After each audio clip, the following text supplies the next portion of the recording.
All right, good morning, everyone. My name is Todd Misfelt. I'm one of the pastors here at Christ Community Church of Milpitas, and we're overjoyed that you've all taken your part of your Saturday morning to be with us this morning. It is it's nice to help people, and it's nice that you are interested in helping yourself and all these things you never wanted to know, but somehow you're forced to know. So unfortunately, it's like that way in many things in life. So this is just one of many. Anyway, we have another. We don't have to do the registration. Everyone has a folder, right? Who needs one?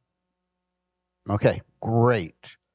So let me start us off in a word of prayer, and then I'll turn it over to Terry, one of our speakers. And as part of the prayer, I wanted to reflect on Psalm 139. And 139 is a great psalm of praise. It starts off in verse 1. It says, "You have searched me, O Lord, and you know me. You know when I sit and when I rise. You perceive my thoughts from afar." And it continues, and then probably the one of the most memorable parts is in verse 13, where we say, "For you created my inmost being. You knitted me together in my mother's womb, and I praise you because I am fearfully and wonderfully made. Your works are wonderful, and I know that well." Verse 17, "How precious to me are your thoughts, God. How vast is the sum of them." So let's go in prayer. Oh, dear Lord, you care for us. You have a plan for how our life should go. And even when we don't know what's ahead, Lord, we can depend upon you to be with us, to be walking beside us, and to be directing us in how we might live that might be the best for us. And through all this, Lord, we pray that we may glorify you and that you may worship you. But we realize too, Lord, that this is not just a one way street, that we need to take action in this too. So we ask your blessings on this time we're about to partake in. We ask that your spirit inspire us with what needs to settle in our souls and in our minds for how we might be a partner of taking care of ourselves or our loved ones in the days, the months, the years ahead of us.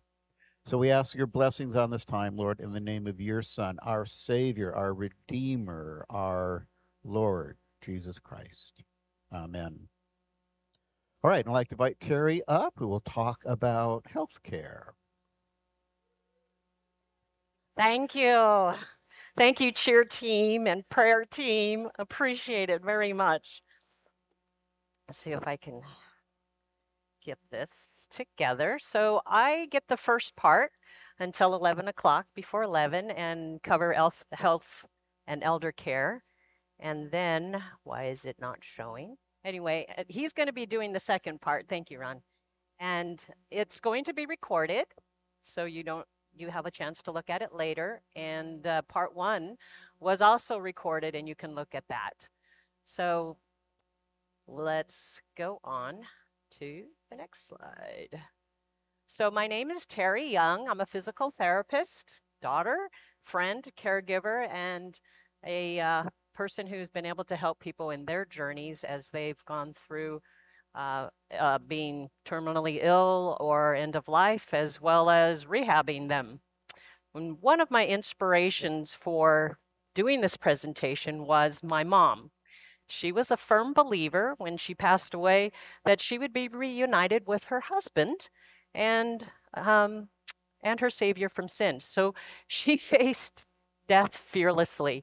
It was like just opening a door and going through to eternity with her heavenly Father. So her just the way she faced things was an inspiration to me, and I thought this would be great if I could share it with other people.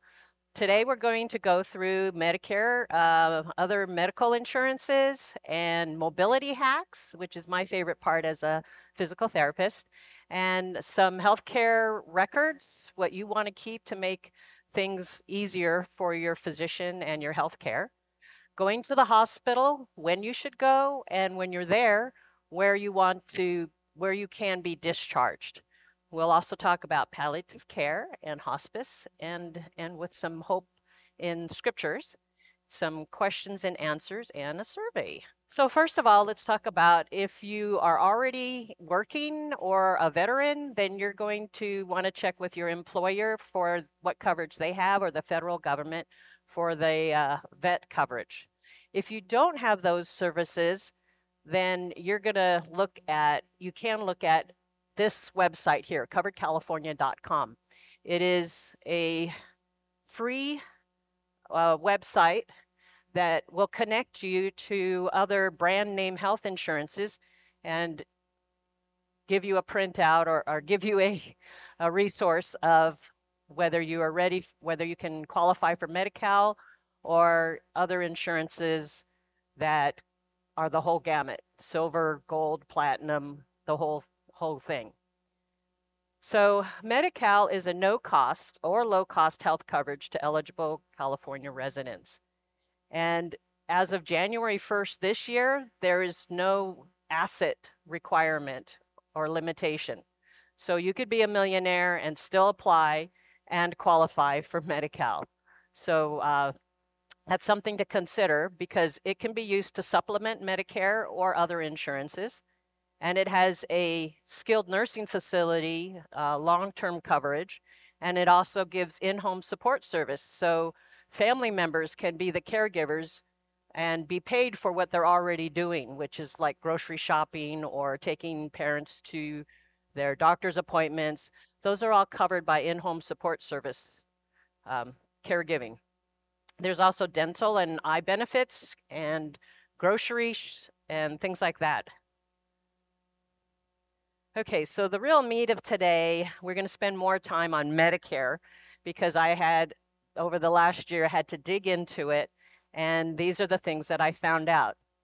I found out that, well, first of all, it's for people who are 65 years of age or older, and if you're disabled or having dialysis. These two websites that are in your handout as well, all the slides are in your handout. These two websites are excellent sources. I can't say enough good about it. So if what I say it doesn't make sense today, go to those two websites and you will find more than you want to know about Medicare.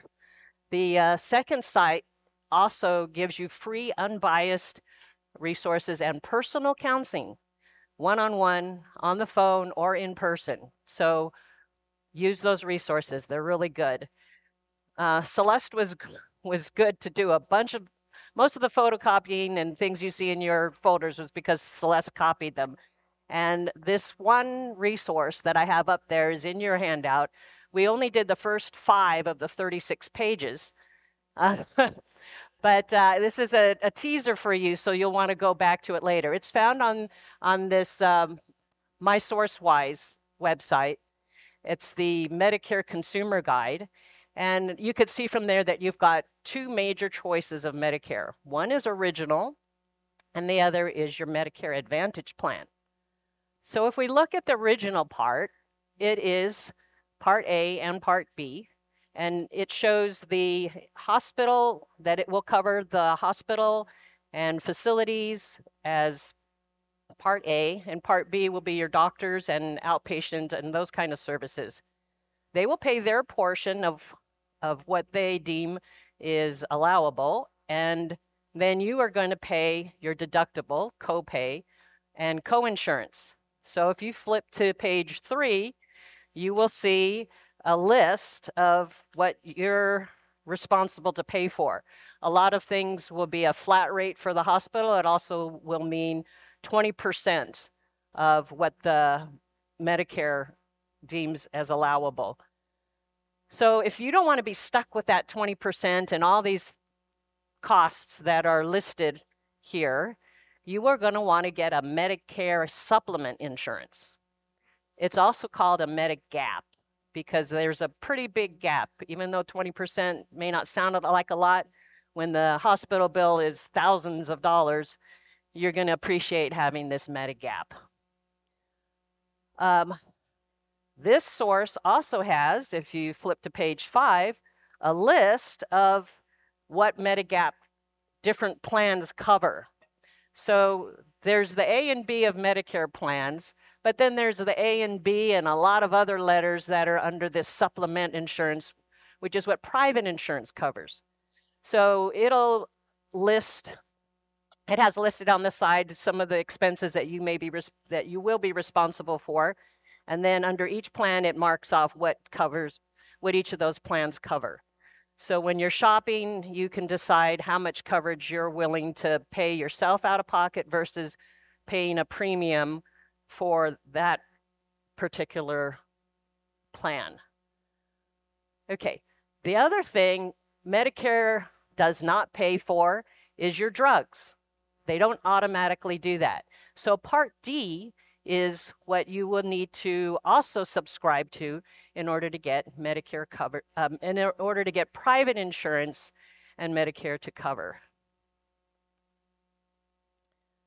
So the other choice that we had besides original Medicare is Medicare Advantage.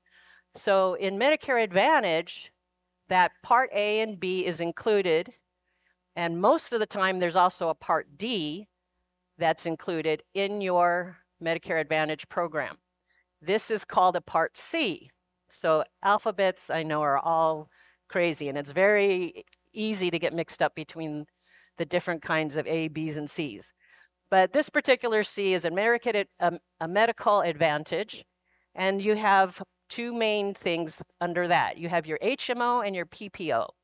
Your HMO is going to require you to have a primary care physician, and that primary care physician, or PCP, will refer you to other specialists and tests and things that you need. And you need to have that PCP to make that referral in order to be covered by your insurance company. The PPOs don't require you to have a PCP and refer you over to something else.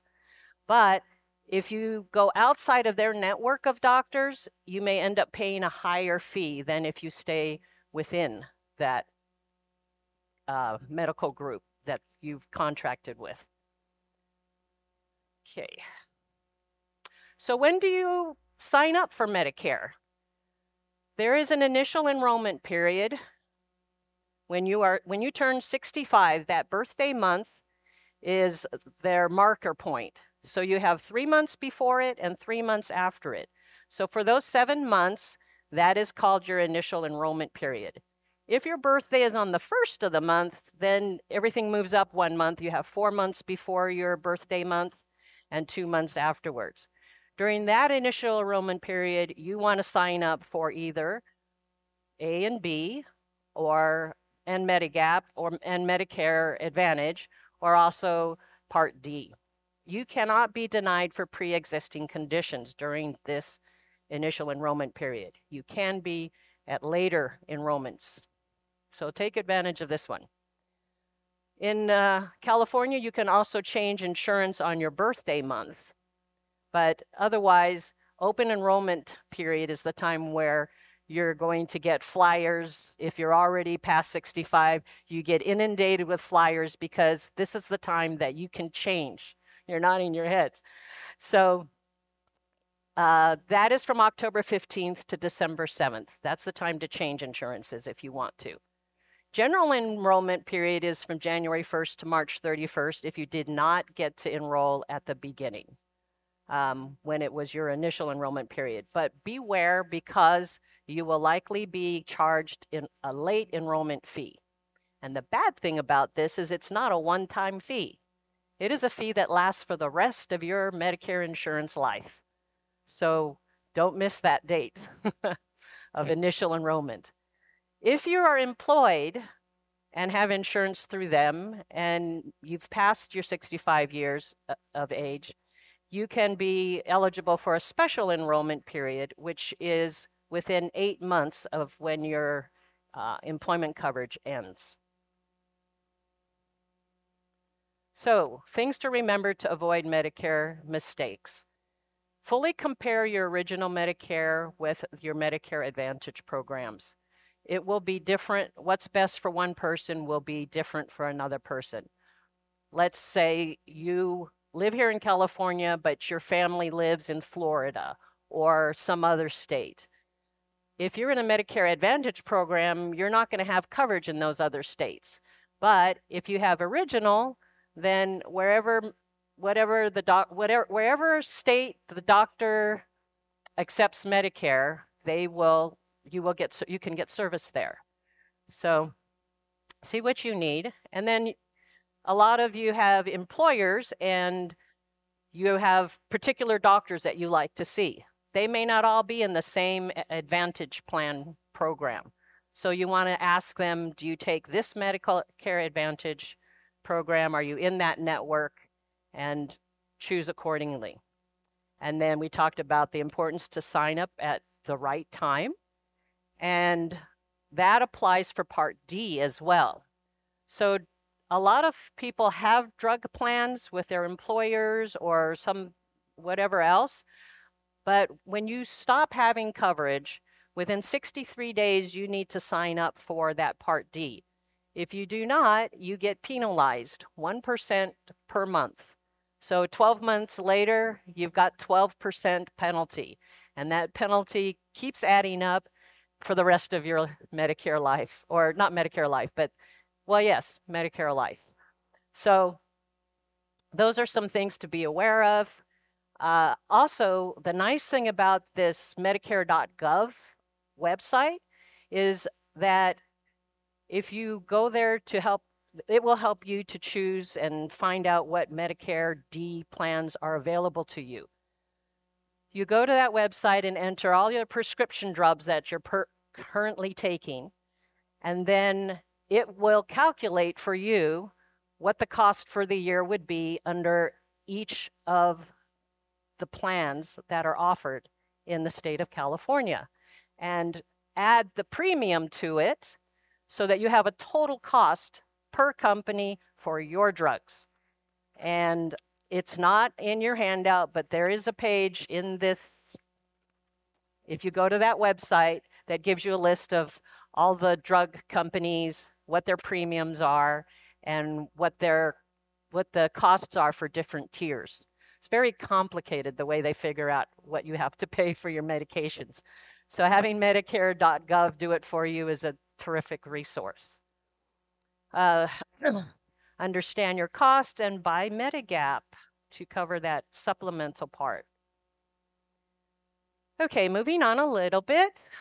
If you are a disabled worker and are unable to work for more than 7 days because of your illness, or maybe you're having a baby, any of these qualify for disability. First, your employer may have sick leave or paid time off for you. And beyond that, EDD covers 60 to 70% of your wages up to 52 weeks. And you can know if you have paid into California Disability Program. If you look on your pay stub, you will see a CADSI deduction. Happens without your signing up for it. Your employer automatically does that. And if your employer doesn't do that and you have your own disability program, then you want to check with that. So the teachers that work for the state, those are people who have their own disability program. Social Security is a resource you can have if your disability is longer than a year, and your spouse or young children may also be eligible for 50% of your benefit during that time. And the SSI is another resource too. Okay, now everybody needs a break. We've barreled through a bunch of this tough stuff. And so I wanted to do a couple of mobility hacks here. So first I'm gonna have you be just lazy and slouchy. You're sitting back in your chairs like you are, and your feet are out front. And Andrea is my model here. And from that position, we're gonna see how easy is it for you to get out of your chair. It's pretty tough. Okay, so here's the hack. And this is what I'm going to have you practice doing now. I want all of you to move to the front of your chair, like Andrea's doing. And when your seat is at the edge and you bring your feet back so your heels are just right in front of your chair, you are in a good place, a good foundation, your center of mass is over your base of support, okay? Then nose over the toes or past. You're going to move way forward and up to get up. And let's see, isn't that easier? All right, okay. And then when you sit down, you're going to do it in reverse, nose over the toes and sit at the edge. And that is how we get up easier. If you need the help of your hands, feel free to do it. Let's do it one more time. If you need your hands, I want everybody on their feet, okay? You're going to sit at the edge of your chair, feet back, push down if you need to, and come up. And this is how you get exercise and get your hips and legs stronger. So if you don't need your hands, just up and down 10 times every day, a few times a day, you're going to have good, strong legs. All right, you may be seated again. The next thing we're going to talk about is how to get out of bed. Now, people can have a problem because they're weak or because they have back pain. So this is the technique that we use for if you have back pain or a weakness. Go ahead and sit down, and you're going to sit back. And then as Andrea comes down onto her shoulder, her feet are going to come up onto the table. You might want to sit down a little further so your head's not up. Okay, and then you can come on down and then roll like one piece without twisting her spine. She can roll to her back. And I'm sorry, this is not as wide as a bed, so she's got to scoot around a bit. But that's a technique for getting into bed. And then normally you'd sleep with your legs out. So if you were to start from there and had to get out of bed, we'd want you to bend your knees first and then roll over to your side without twisting your spine. And then as she pushes down into the bed, her feet are coming off. So like a teeter-totter, one piece. And that way there's not a lot of twisting or turning of your spine. If you need a helper to help you, you can either have two, one for the legs and one for the shoulder, or one person can come along and then help her come down while the feet come up and then roll to the back. And then coming up the same way, you would start with the knees up, roll to the side. My hand's going to come under the shoulder, and I'm squatting here, taking the weight on my legs instead of leaning over in bad posture so I don't hurt my legs and my back. Thank you, Andrea, my great model. Andrea has offered to help anybody who wants to practice this later during our breaks. You can come up, and Andrea is also a physical therapist, so that's why she's my model. Okay, so moving on, let's say we want to get into establish a good way to have our health care done. First thing I want you to do is make sure you have a primary care physician. Don't tell me I'm healthy, I don't need one. You need to have one, especially when you're healthy, because that's the time you can get established. You want to have medical insurance, which we've already talked about, and your photo ID. In part one, we talked about the Advanced Healthcare Directive and a POLST. These are other items you want to have on hand. You want to record your medical information. So in your folder, I have an example of all the things that I want you to have recorded, and they're listed here. Your medications, your supplements, why you're taking them, how much you're taking, and if you can, when you started taking them. What are you allergic to, and what's your reaction to them? Can you find it? I'm hearing people, where is it? It's somewhere in there. If you can do it on your computer, that's even better, because you want to update this whenever you change a medication, or for your medical history, when you get a new diagnosis, surgery, and any imaging done or lab tests, especially your imaging, you want to put down when and where you got it done. If you're getting screened, every time you go get an MRI or an X-ray, they're asking you, when was your last one? Where did you have it? Even if it's the same place that you have every year, they'll still ask you. So put that in your record. Also put down your physician's address and phone number and your pharmacy's address and phone number. Pick a pharmacy that will be open late in the evening in case you have problems. These 24-hour ones can come in handy if you had an emergency and had to go pick up some medication. Our family likes to use these organizers for our medications. We have a compartment for different times of the day and a day for every, one for every day of the week.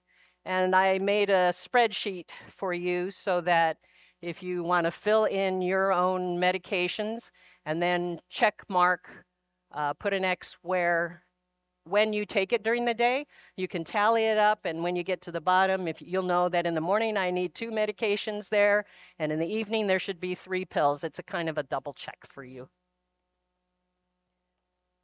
So if you're not feeling well, how do you decide what care you need and where to go? You can call your primary care physician or your advice nurse if they're available, or if it's really urgent, you can go to an urgent care or an emergency room. Emergency rooms are where you want to go if your life or limb are at risk. They're there and they're trained for critical situations 24/7. If you've got chest pain, difficulty breathing, weakness, numbness on one side, slurred speech, loss of consciousness, any of these things that are listed here are reasons to go to emergency room. So what about urgent care centers?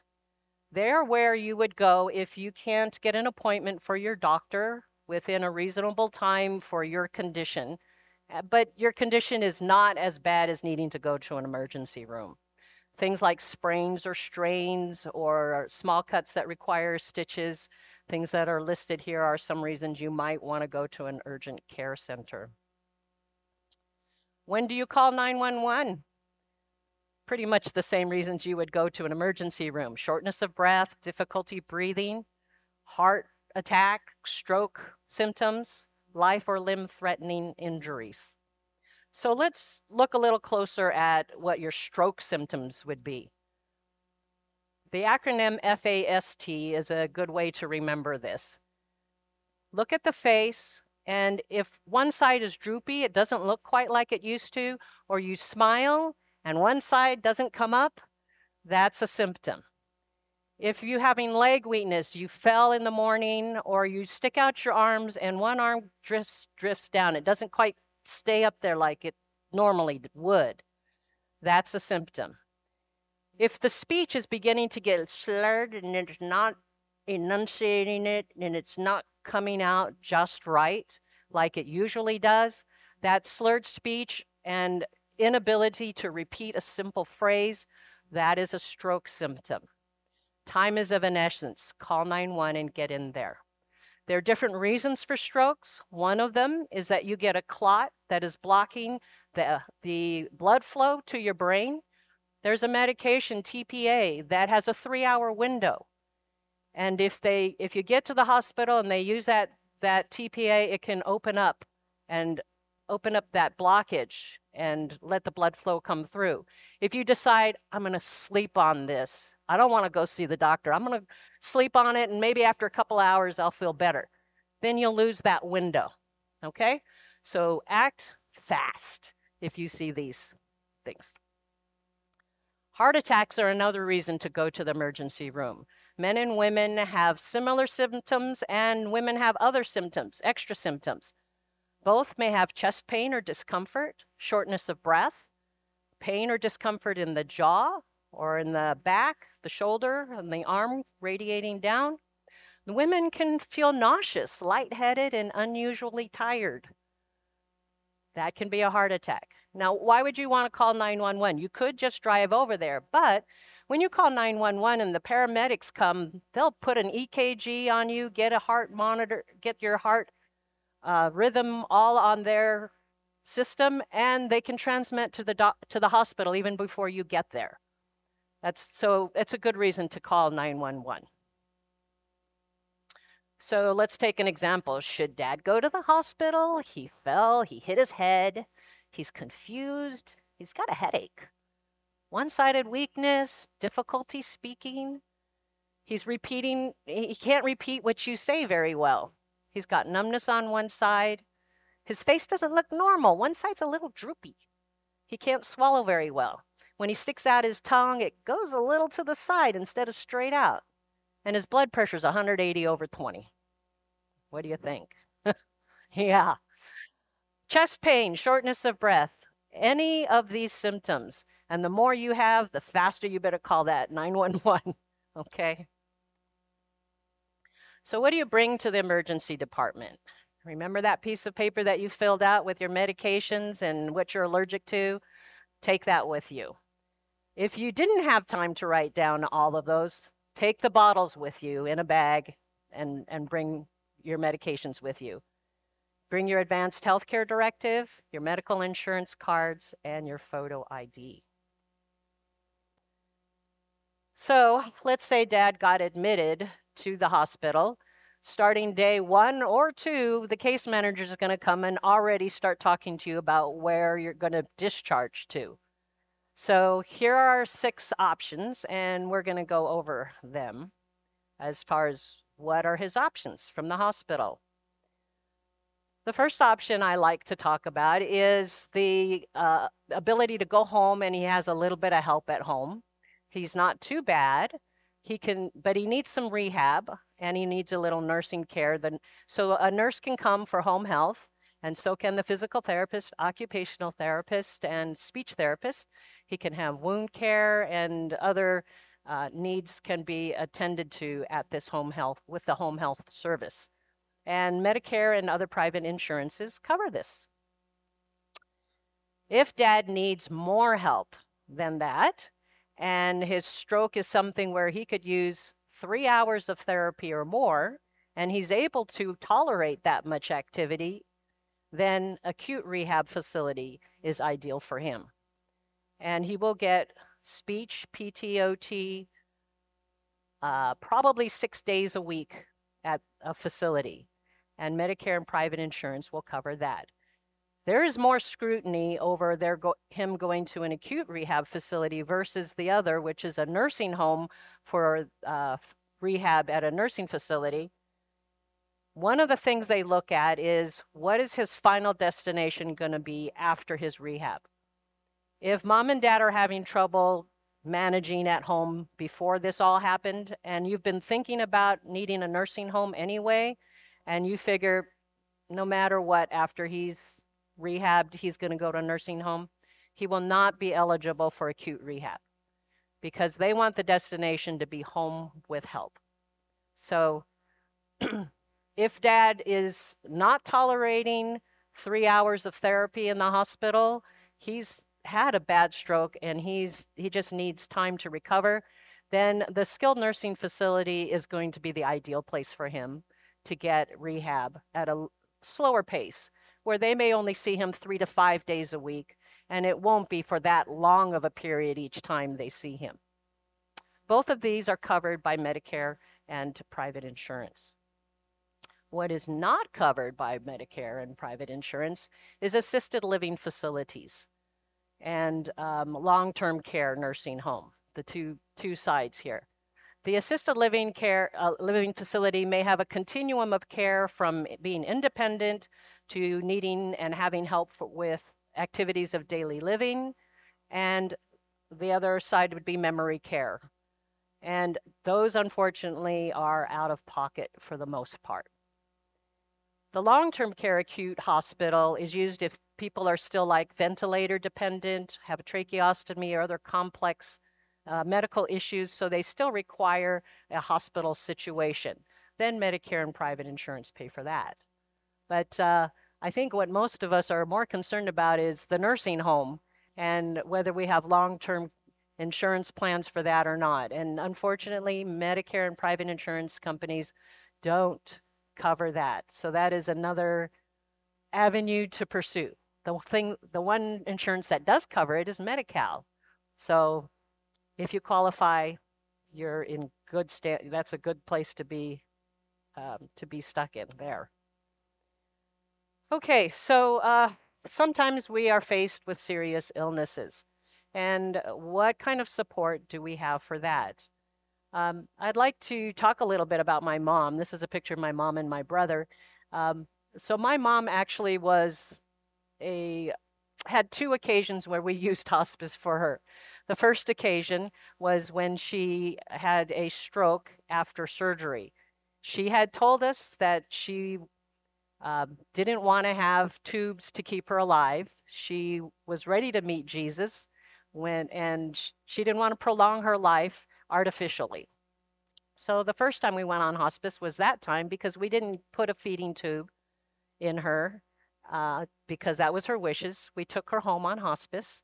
And after she got home, she started eating again and graduated 3 months later. So that was our first experience with hospice. Then the second time happened when she was 94 years old. I was taken to the hospital for this thing, and then we were going back again. So having to go to the hospital pretty frequently is kind of a little flag of, okay, maybe this is more serious than what it has been before. So when we got to this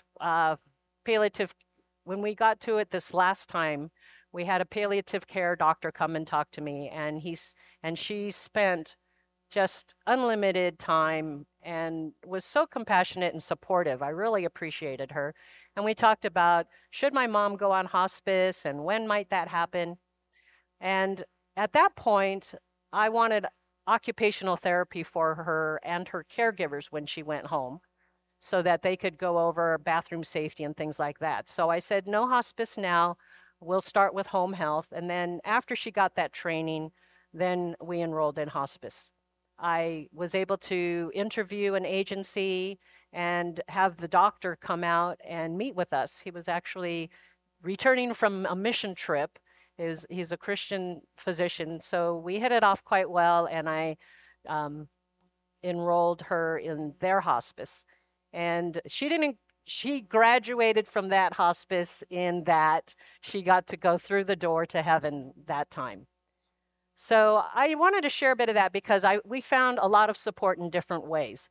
Our life group, some of you guys are here, came and visited my mom in the hospital, were a great prayer support to us.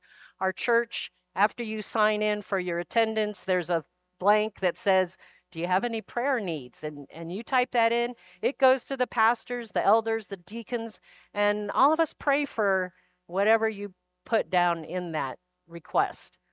We have support groups for different diagnoses. We have a cancer support ministry here, and there's Alzheimer's Association that came just a month or so ago.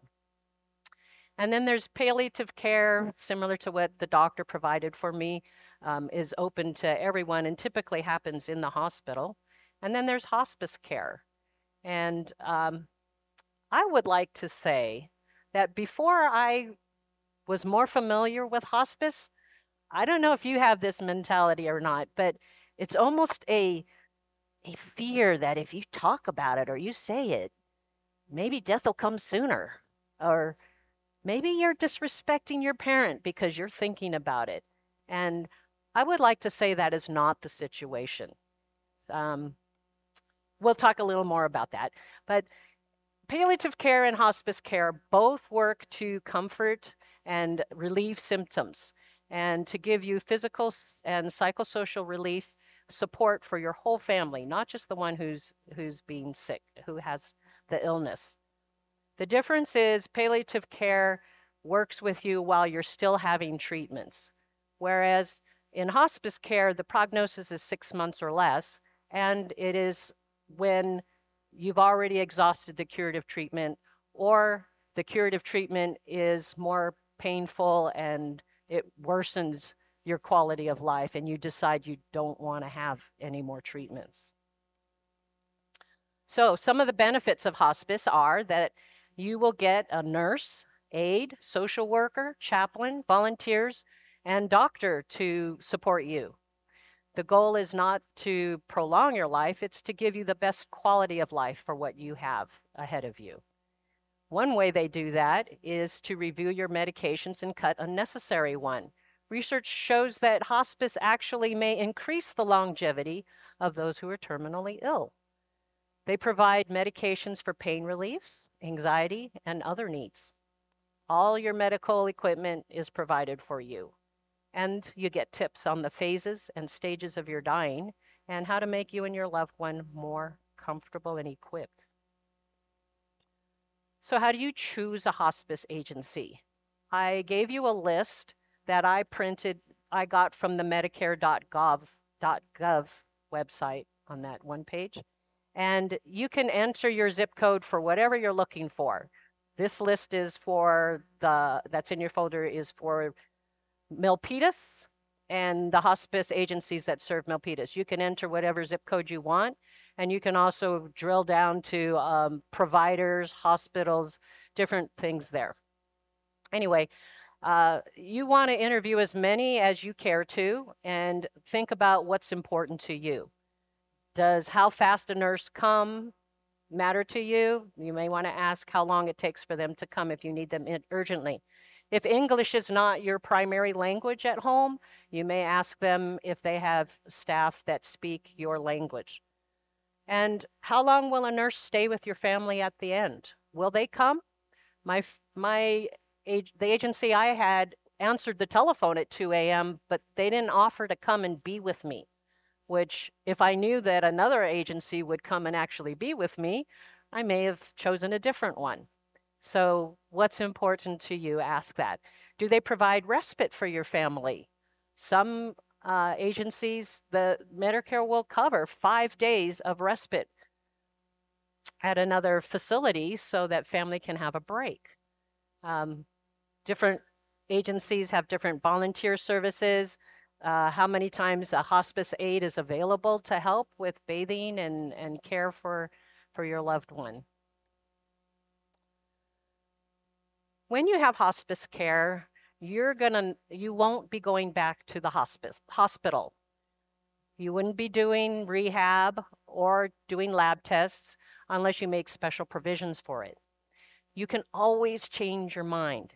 Starting hospice doesn't mean you have to stay on it.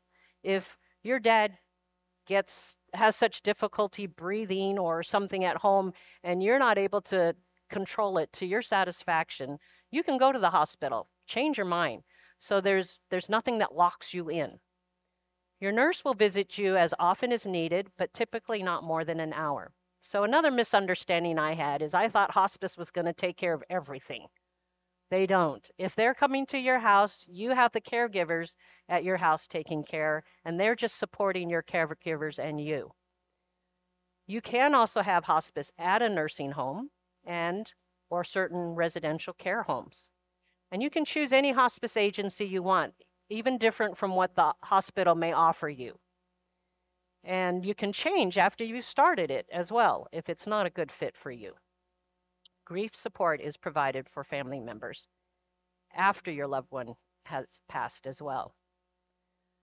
So there are a bunch of hospice tips. I'm not going to take the time to do it this morning so that you guys will get a break today between our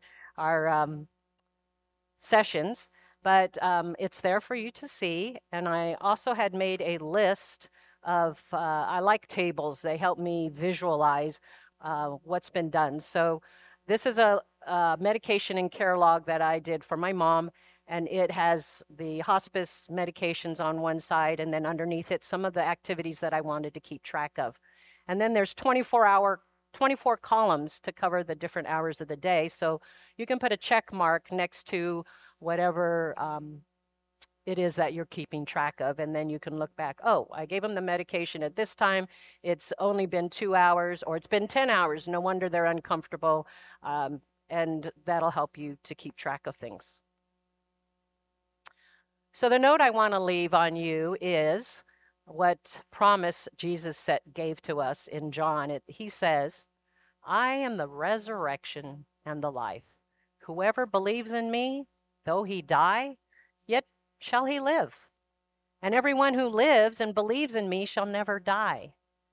This promise is so precious to me. Jesus chose to take our sins upon himself. He died on the cross, but he rose again 3 days.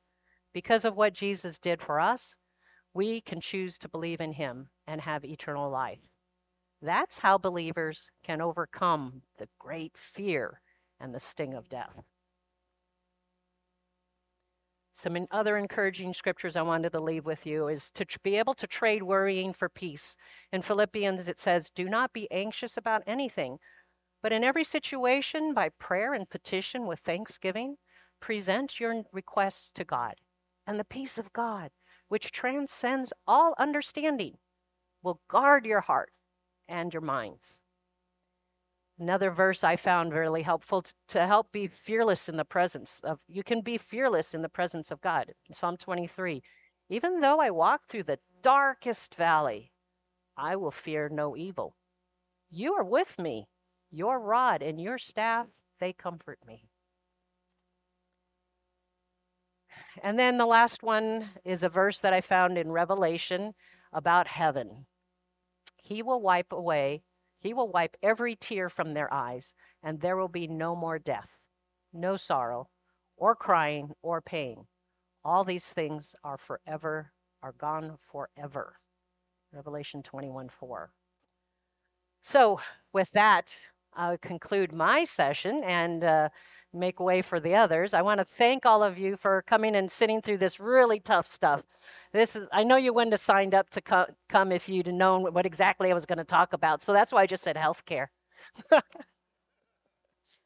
Anyway, I also want to thank our deacon team, Celeste for printing out all these things that are in your handout, Lisa for putting together the pamphlets with me and sending out emails to you, and Andrea, Gina, Paul, and Vanessa and her 2 kids for making the wonderful muffins that are homemade and cookies, and Todd for just pulling everything together for us this morning.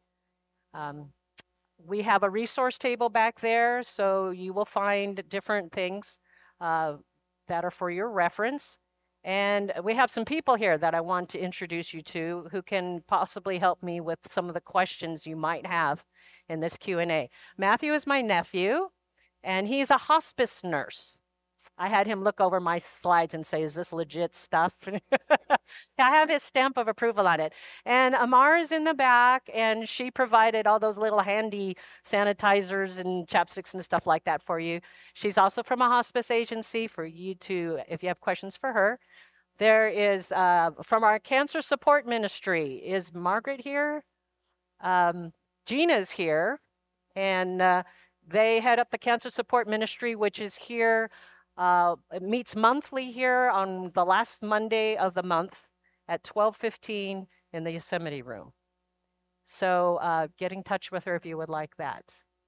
Oh, and you also have a flyer in your folder, and it talks about the AC Care Alliance. If you or a loved one has an advanced illness or are a caregiver, a trained care navigator can work with you to find out your resources and even work through the advanced healthcare plan. I like There's a Lot because it goes through a lot more things that are specific to what you might be facing and help tease things out there. So since I wanted to let Ron start at 11, we might have to make it 11:05. I want to give you a chance to ask questions, but I don't want to keep you here if you need to use the restrooms. And of course, I want you to get those delicious muffins and things like that. So if you have questions, please stay here and I will talk to you, or you can talk to the other people. And the rest of you, please feel free, get up and go take the break. And we'll come back at 11:05. Okay. Questions? Anybody? Yeah. Okay. Thank you. Your mother's almost homebound. She can't get around. Hello. Yeah, she lives with my sister-in-law, Steve's sister, and this mom, and she can't get around very well. My sister-in-law is struggling, taking care of her by herself. We went through palliative. We looked into palliative care. Somebody came, went through everything. She was amazing. She did all these wonderful things. Said, well, "This is what we can do. This is what we can provide for you." Well, my mother-in-law got a little concerned because she has coverage with Kaiser. It's an extra care through Kaiser. It's her. I don't know what it's called, but it's advanced care. No, it's called Senior Advantage. And they told her at Kaiser that if she went with these people with palliative care, she could lose her Kaiser. And so we didn't want to scare her anymore, so we stopped looking into it. But I'm just wondering, is that normal? And we took in palliative care for Kaiser, and only if she is totally bedbound can we even get any kind of care for her from Kaiser palliative care. Do you know anything about that? Interesting. I actually have, my mom's palliative care doctor became a friend of mine, so I can email her and look into that. Save that a lot. Yeah. Do you have any answer on that? I've heard about Kaiser a lot. Kaiser, sometimes they have to have things a certain way because it's such a big organization. Everything's standardized. So if people don't meet a certain criteria, they kind of kick them out to another facility or another insurance company or something. It's unfortunately common because people don't always fit into molds that they put out there. So yeah, I guess Auntie Terry, you could use her doctor as a resource because it's really complicated because everyone's not the same, obviously. So there's always different situations that will happen.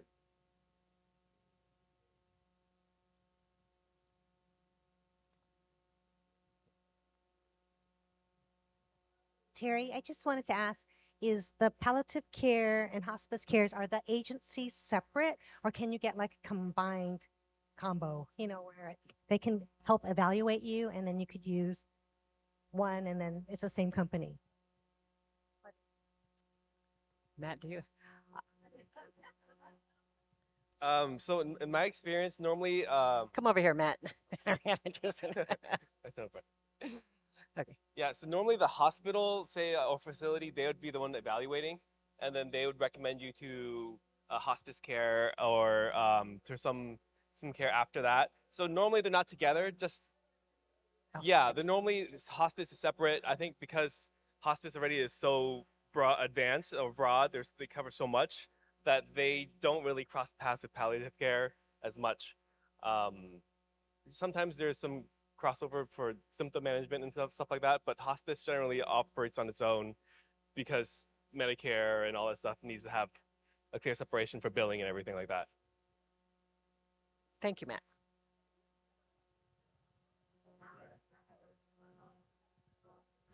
Terry, you mentioned that everyone now qualifies for Medi-Cal, right? And so there is no income threshold. Is that? There is an income threshold, but there's not an asset threshold. Okay, so do So you know? unlimited assets, but they will look at your income. Uh-huh, But even if it's higher than Medi-Cal's eligibility for full coverage, uh-huh. you may be eligible for shared cost.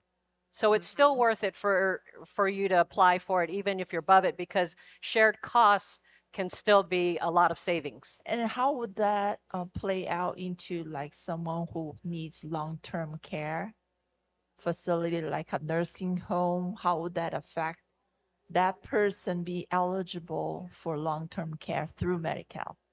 So I think your question is there a shared cost part of Yes, Medi-Cal yeah, beds? yeah. I don't know the answer for that, but I don't know if even my resource is a person who's a Medi-Cal eligibility person, but they wouldn't know the nursing home side of things. Yeah. So that's something that we'd have to research yet. Okay. All right, Sorry, I don't have that thanks. answer. Great question. Very good question. Okay. Any other questions? All right. Thank you. All right. Thanks, Matt.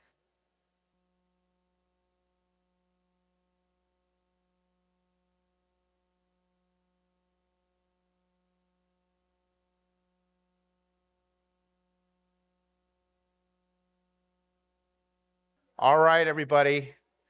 Welcome back to part 2B of finishing well. So technically, this is we're covering the healthcare side, and this is the first time that we're covering any of the, let's call it the financial and the legal side. So this session will be more of a survey or a landscape of things rather than a deep dive in any one particular thing.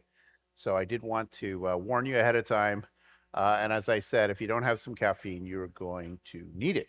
Okay, All right, so I'll get into what's going on there. But yes, I am Ron Wetter. Many of you know me, and that's a good thing, so that we can talk about some of the things that we did there. But I am not a lawyer or a CPA.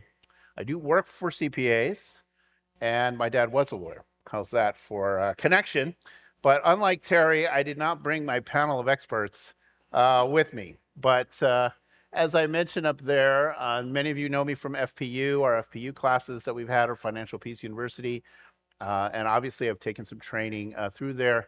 I've spent a lot of time in the stewardship area. You're going to hear more about that this year as far as our church here goes. And I am a deacon and an elder here, so I guess I'm protected by our insurance policy. So, so those are the good things. Okay, but yeah, so husband of Lisa, father of Rachel, and then longtime member here at CCCM C3. And I did want to say that a lot of the information today is gathered from various sources. Some of those sources we note, some of it are in your packet. There is a lot of things online. There's getting better and better quality things online from people who are experts. And a lot of that information is free, and a lot of that information now is in video format. So if you're a little bit online averse, for instance, trying to bring up web pages and those kind of things, there are video libraries that you can get to that will kind of start talking about stuff. And if that's a good way for you to learn, that's what's out there. But anything I talk about today is just reference only. And like I said, I'm not representing here as an expert. But let's get to work talking about finishing well, maybe not from a health perspective, but from the other aspects of finishing well. So in your packet, we talk about, I didn't have any effects here because you can see everything on the packets there, but let's talk about what is finishing well. I think if you ask the average person, regardless of their religious affiliation or what they say that they believe in, is, okay, I want to live a good and full life, right? And a lot of that is about the attention on ourselves, right? And hey, I want to have a good life. I want to have a good ending. I want to have everything that I need. I think maybe, the biblical side of things there, as we all know, the story about the servants and the master and the well done, good and faithful servant connotation. So perhaps many of us who are Christians have that idea that we are living for someone else and something else. And therefore, what we want at the end of our lives is the whole reward of hearing our master say, our Father say, good, well done, good and faithful servant. Okay, so that makes the focus then about our finishing less about ourselves and more about his kingdom. And so when you think about it, I guess I'll put a caveat here because I know many of you are much farther along in your journey than I am. I have not experienced even retirement yet, which is a really bummer for me because I would love to experience retirement. I'm working on that, and I haven't died yet. But although my family has said I've come close a couple times, so there's that. But I have lived through the death of my father, who was a lawyer, and so I will talk a little bit about the legacy then of what you leave behind for the other people, right? So your time and your talents that are spent in your life are often part of your eulogy, right? The people come up and they say, this person was a big part of our lives. They gave a bunch of their time. Their talents were invested in the family, in organizations, in other things that were of value. And those are the things that you get to hear. And I'd say you don't get to hear them if it's you, but those are the things that are spoken about you, right? However, your treasure does outlive you. right? It does go on, and whatever you had from a physical assets and monetary things and so on is not just part of your eulogy, but it's part of your legacy, right? And your legacy of what happens to those things is something we want to explore today so that we can talk both about kind of the legal aspects of that as well as the financial impacts to that. So I did want to give you some resources to consider on your journey there. And Terry talked a lot about hospice and kind of the whole idea of let's call it how to die well, right? The physical part of dying well, maybe the emotional and the spiritual part of dying well. There's some really good resources out there, and it's in the back. One of the books that my wife and I have found particularly helpful, and we've been recommending it, and many people have found it helpful, is the book called Being Mortal. And this is written by Atul Gawande, who is a doctor, who's the son of doctors, and is heavily involved in all of the medical care that is happening in America today.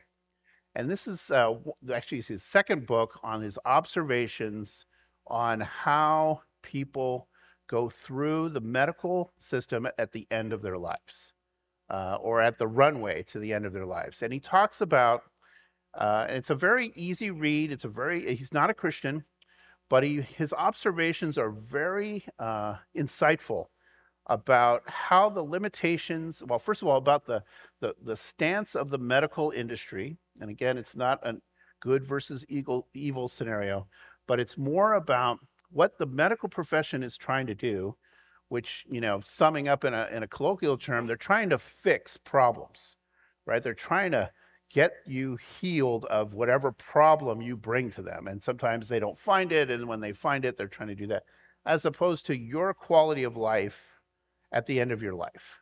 And they're opposed in the sense that they're not thinking about that because they think you are. And you're thinking about how to prolong your life often, so you're grasping at the things that they have to offer, the tools that they have to offer. And he talks about the way medical care has changed over the years, and how we've got many modern miracles, but it is also a double-edged sword, right? You prolong life at the expense of the quality of life.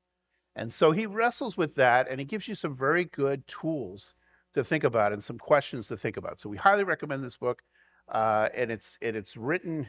It's 10 years old now, and it's still pretty relevant. So it's in the back there. You can peruse that, and you can get it easily off Amazon. So that's on the physical side of things, more or less. Something for your soul, and something to take heart to how do you want to finish the short term as the runway to leaving the earth, is Billy Graham's book, Nearing Home. I don't know if anybody has read this book before. Has anybody heard of this book? I stumbled upon it in a used bookstore, and I actually have 2 copies. It's very, very insightful too. I don't know if you know, Billy Graham lived till he was 99, and he was shocked.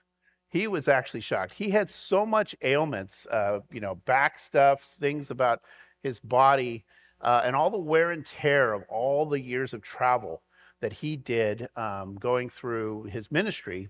And so he wrote this book, I think, when he was 93. He ended up living to almost 100. It's like 99 and change. And he reflected on the fact that he never expected to live this long, and what it is that we can be doing in that time of life. And, basically looking at, what kinds of activities, first of all, your body's not cooperating, and maybe your mind's not totally, but those days that you have the lucidity to think about things like praying for others, passing on your legacy, passing on your wisdom, spending days with your grandkids or other people who would appreciate learning from the things that you learned on. So it's a very good book. It's not a hard read either. It's Billy Graham. So it's hard not to recommend that. And then I'm going to be going through some resources or some ideas today that were brought about by our own financial planning, a book by another guy named Ron. Ron Dunn, it's a little bit dated. It was written about 15 years ago, and of course the internet and all the things that we've had since then. But it is kind of comprehensive, and it's a little bit of a kick you in the butt, saying here are all the things you could be thinking about mechanically and financially, and also with your loved ones, to be able to say, okay, where is everything? What do I need to do? What are the checklists that I need to go through? So a bunch of the things that I've gleaned are from this book and some other sources, but I'll leave it in the back too. It's by Ron Dunn, and it's called Unfinished Business, and it helps you walk through all that. So I wanted to leave you with some heavy lifting, and then I'll put a plug in for Todd's session. I don't know if you're going to offer this again, but something kind of on the whole runway of being at the end there is the training we went through, or the session we went through, called Flourishing in the Third of Life. Kind of that, whether that's the final chapter or not, it does talk about that actually. But what are the things that add value in that time of life? So anyway, those are some of those things. So let's get to work. All right. So finishing well. All right. So one of the main things of this idea is, while you're experiencing your heavenly afterlife, let's hope and pray that that's the case, think about giving your survivors a less difficult, and I'll call it an aftermath, right? Because it's a difficult thing to think about what it is without you, or without your loved ones, or whatever it is, however you're helping that. But let's remember that what we have on this earth is going to be taken by somebody else, and something has to be done with it. All right. And while I haven't experienced a lot of these things, I am kind of a child of a lawyer passing away without a will. So we'll talk about that a little bit. Yeah. And being a minor at the time. So the impacts of that. So anyway, let's just talk about our responsibility, right? We as Christians know we have responsibility to two G's, basically. There's the big G, and then there's the little g, right? And I call them that way because you can think about, obviously, we're preparing our hearts, we're preparing our life, to sum it up, to be with our Lord and Master in heaven. But there's a little g that's still going to be around after we die too. And that little g, for God, we're going to give an account of all of our life, including what we say, apparently. We're looking to hear, well done and good and faithful servants. And it's not all about ourselves, right? It's all about what we've done in his kingdom. Little g, on the other hand, let's just say, first of all, it's not evil conceptually, right? It's in the Bible. God ordains government to do certain things, right? Justice, protection, certain things. And so one of the main things about government as a institution is that it's about avoiding chaos. It's about orderliness. That's why we have more rules than we could ever think that we would need. But the government is looking to make some kind of transition. And often it's not a vindictive thing. It's not a, hey, we can't wait for your money thing. It's just that this is how the orderly things happen in our society. So, and we know that God hates lawlessness, right? And we know that the man of the man of perdition, the Antichrist, is a man of lawlessness, right? Or a person of lawlessness. God likes laws and orderliness. So, in that vein, then the government is going to intervene when you pass away, one way or the other. And so we need to understand how that impacts the people that we leave behind. And especially if you have people that are dependents on your resources, we need to be understanding of what the government is thinking about. Now, I put here, there's the government, there's a spectrum on how you feel about the government, right? On one side, the end of the spectrum, it's the government that governs least. That's what I love. Forget about parties. And then there's the government who helps the most, right? Those are kind of the two ends of the spectrum. And our society fluctuates in between. We kind of, the definition of help is long-winded, I'm sure. But what it wants, what it's due, right? And the government has two financial mechanisms, right? It has taxes, as we all know. Death and taxes go together. And then fees, right? That is, they're charged for services that are provided. Okay, but all that's based on the law. It's not a subjective thing. All right, so let's go to the next idea here. I say that, I don't know why okay. So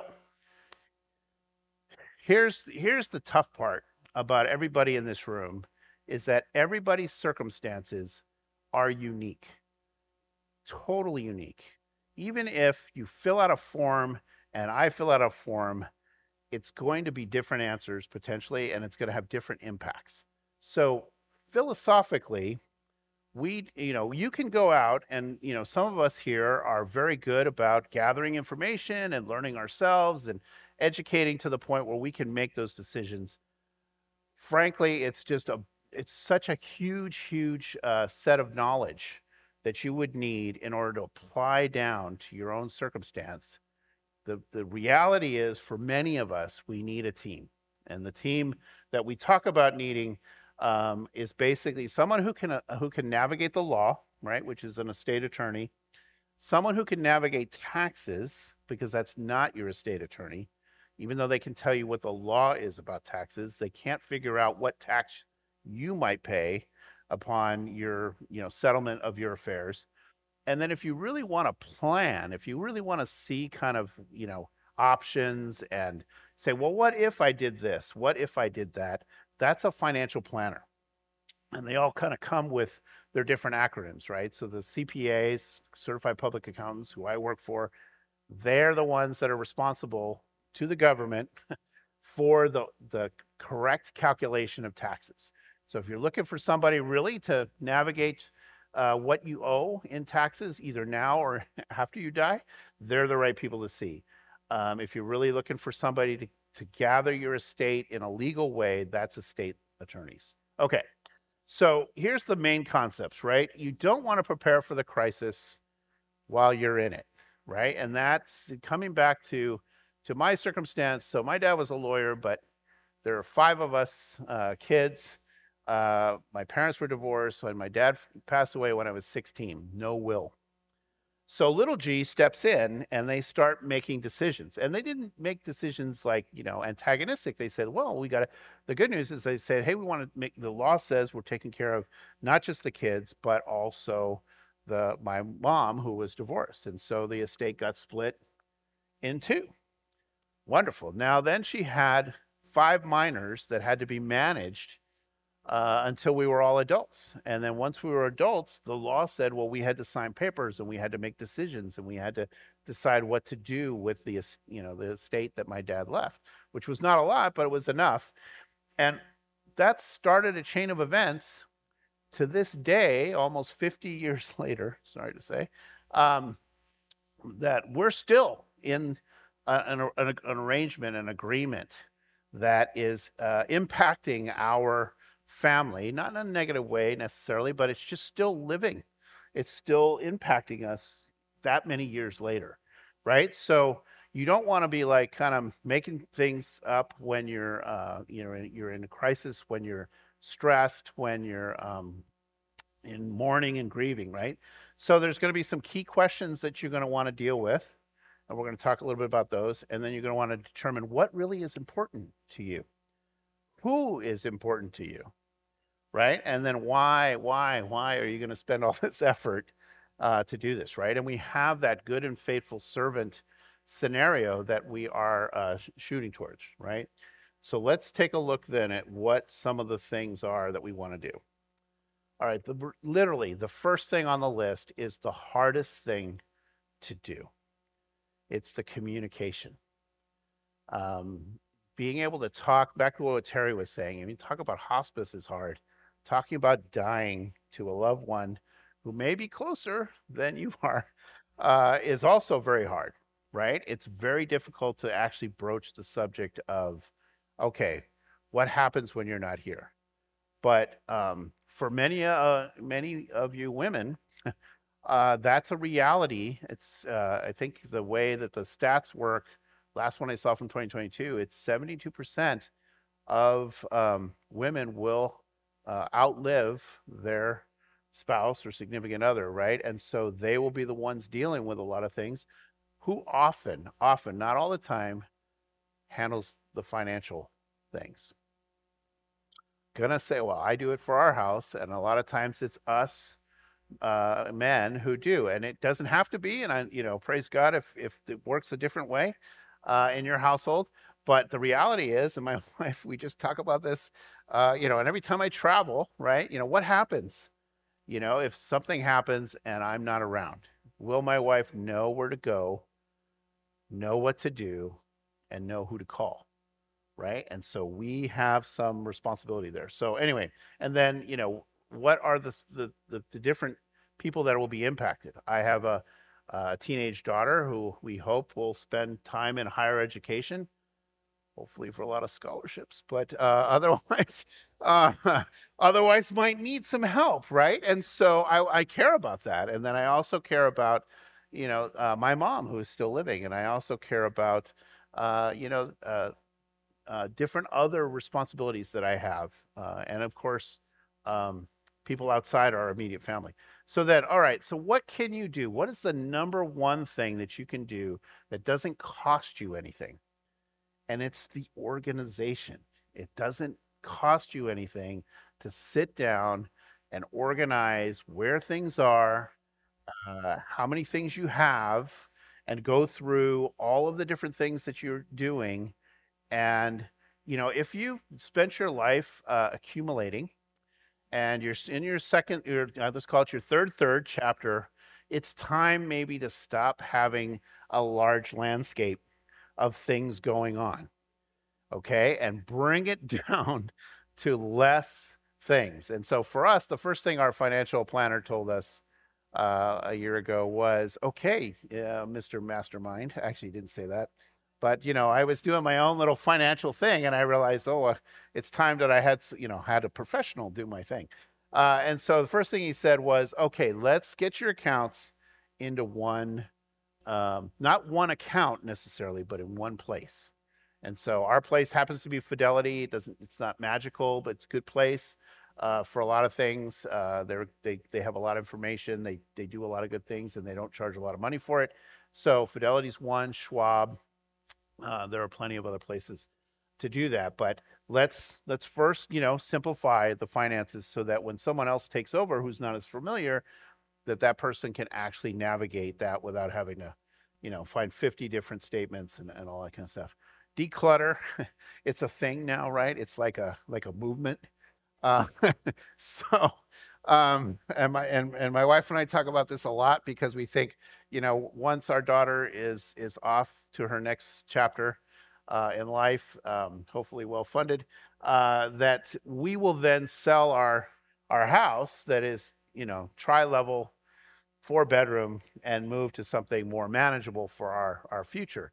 Well, we didn't have a lot when we moved in, but for 22 years we've been having deliveries.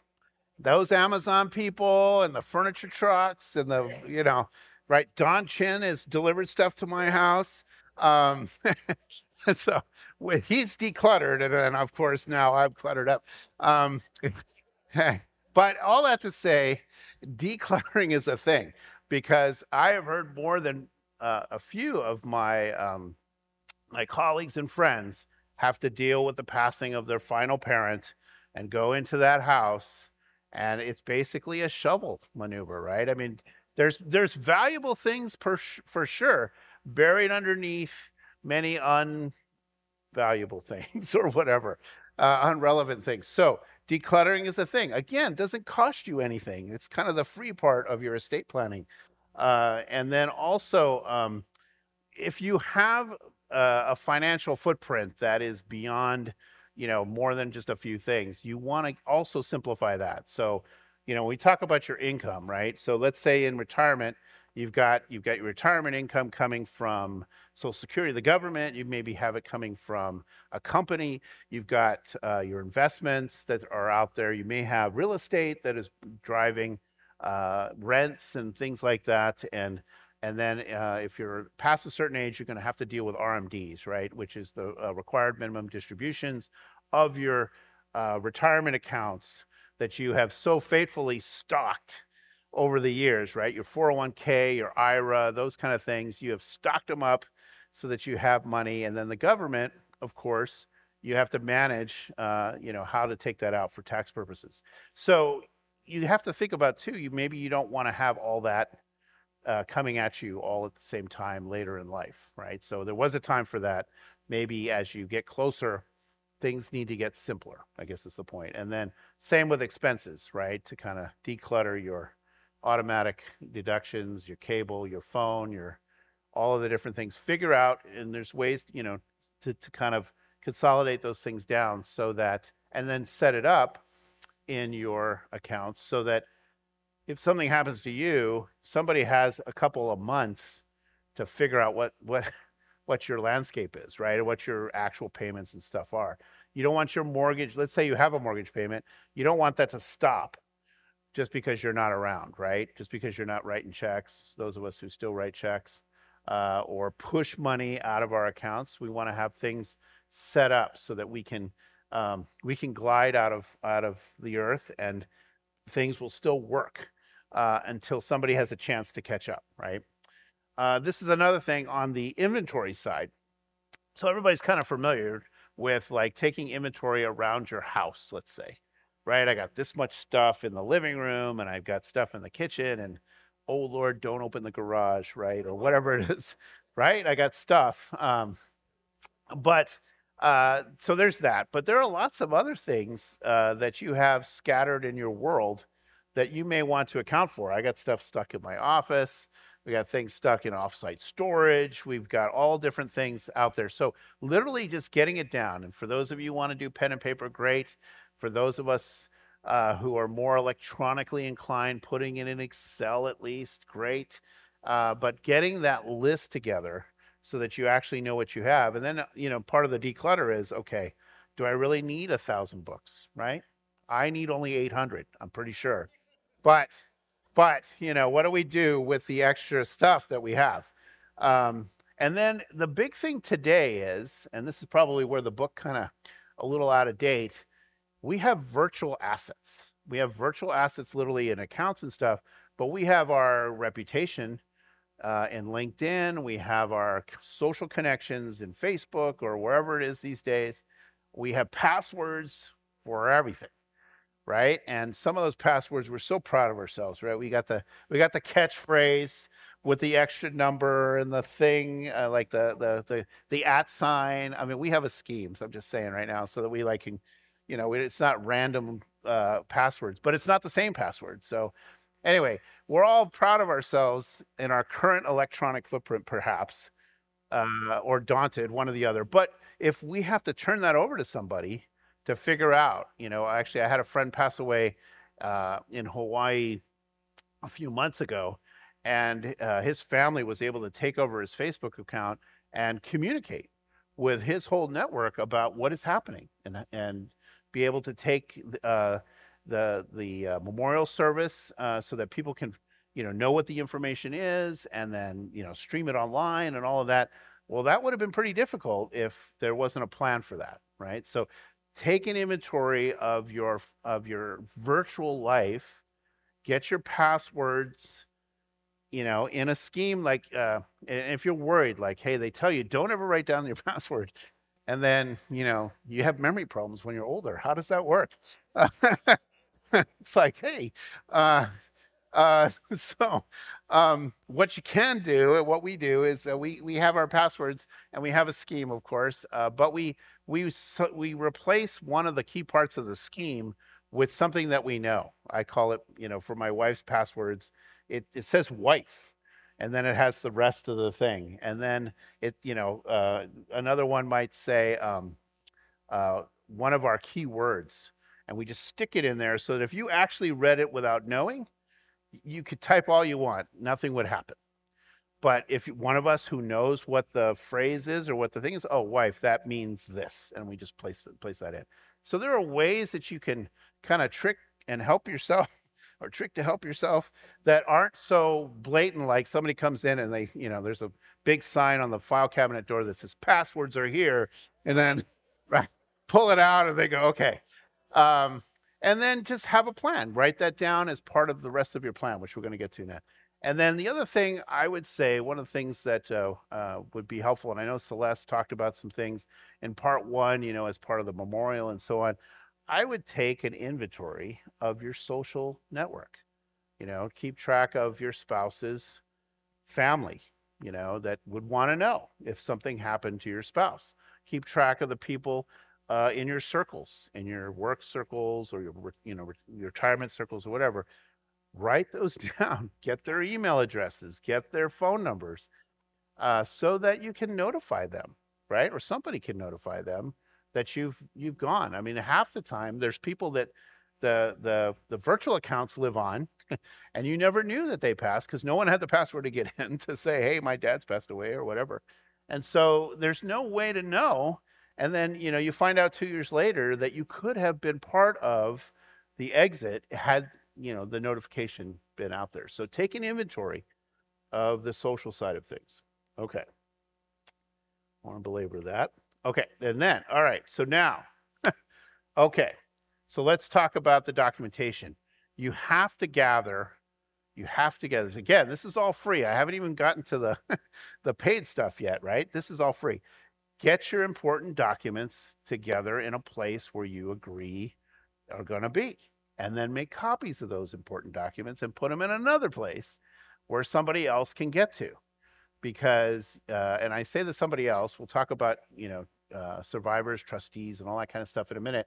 But you need to have those documents available. Your birth certificate, your Social Security card, any of your important relationship documents. So I'm being, politically correct here, but obviously your marriage certificate, if you got divorced, that too is helpful.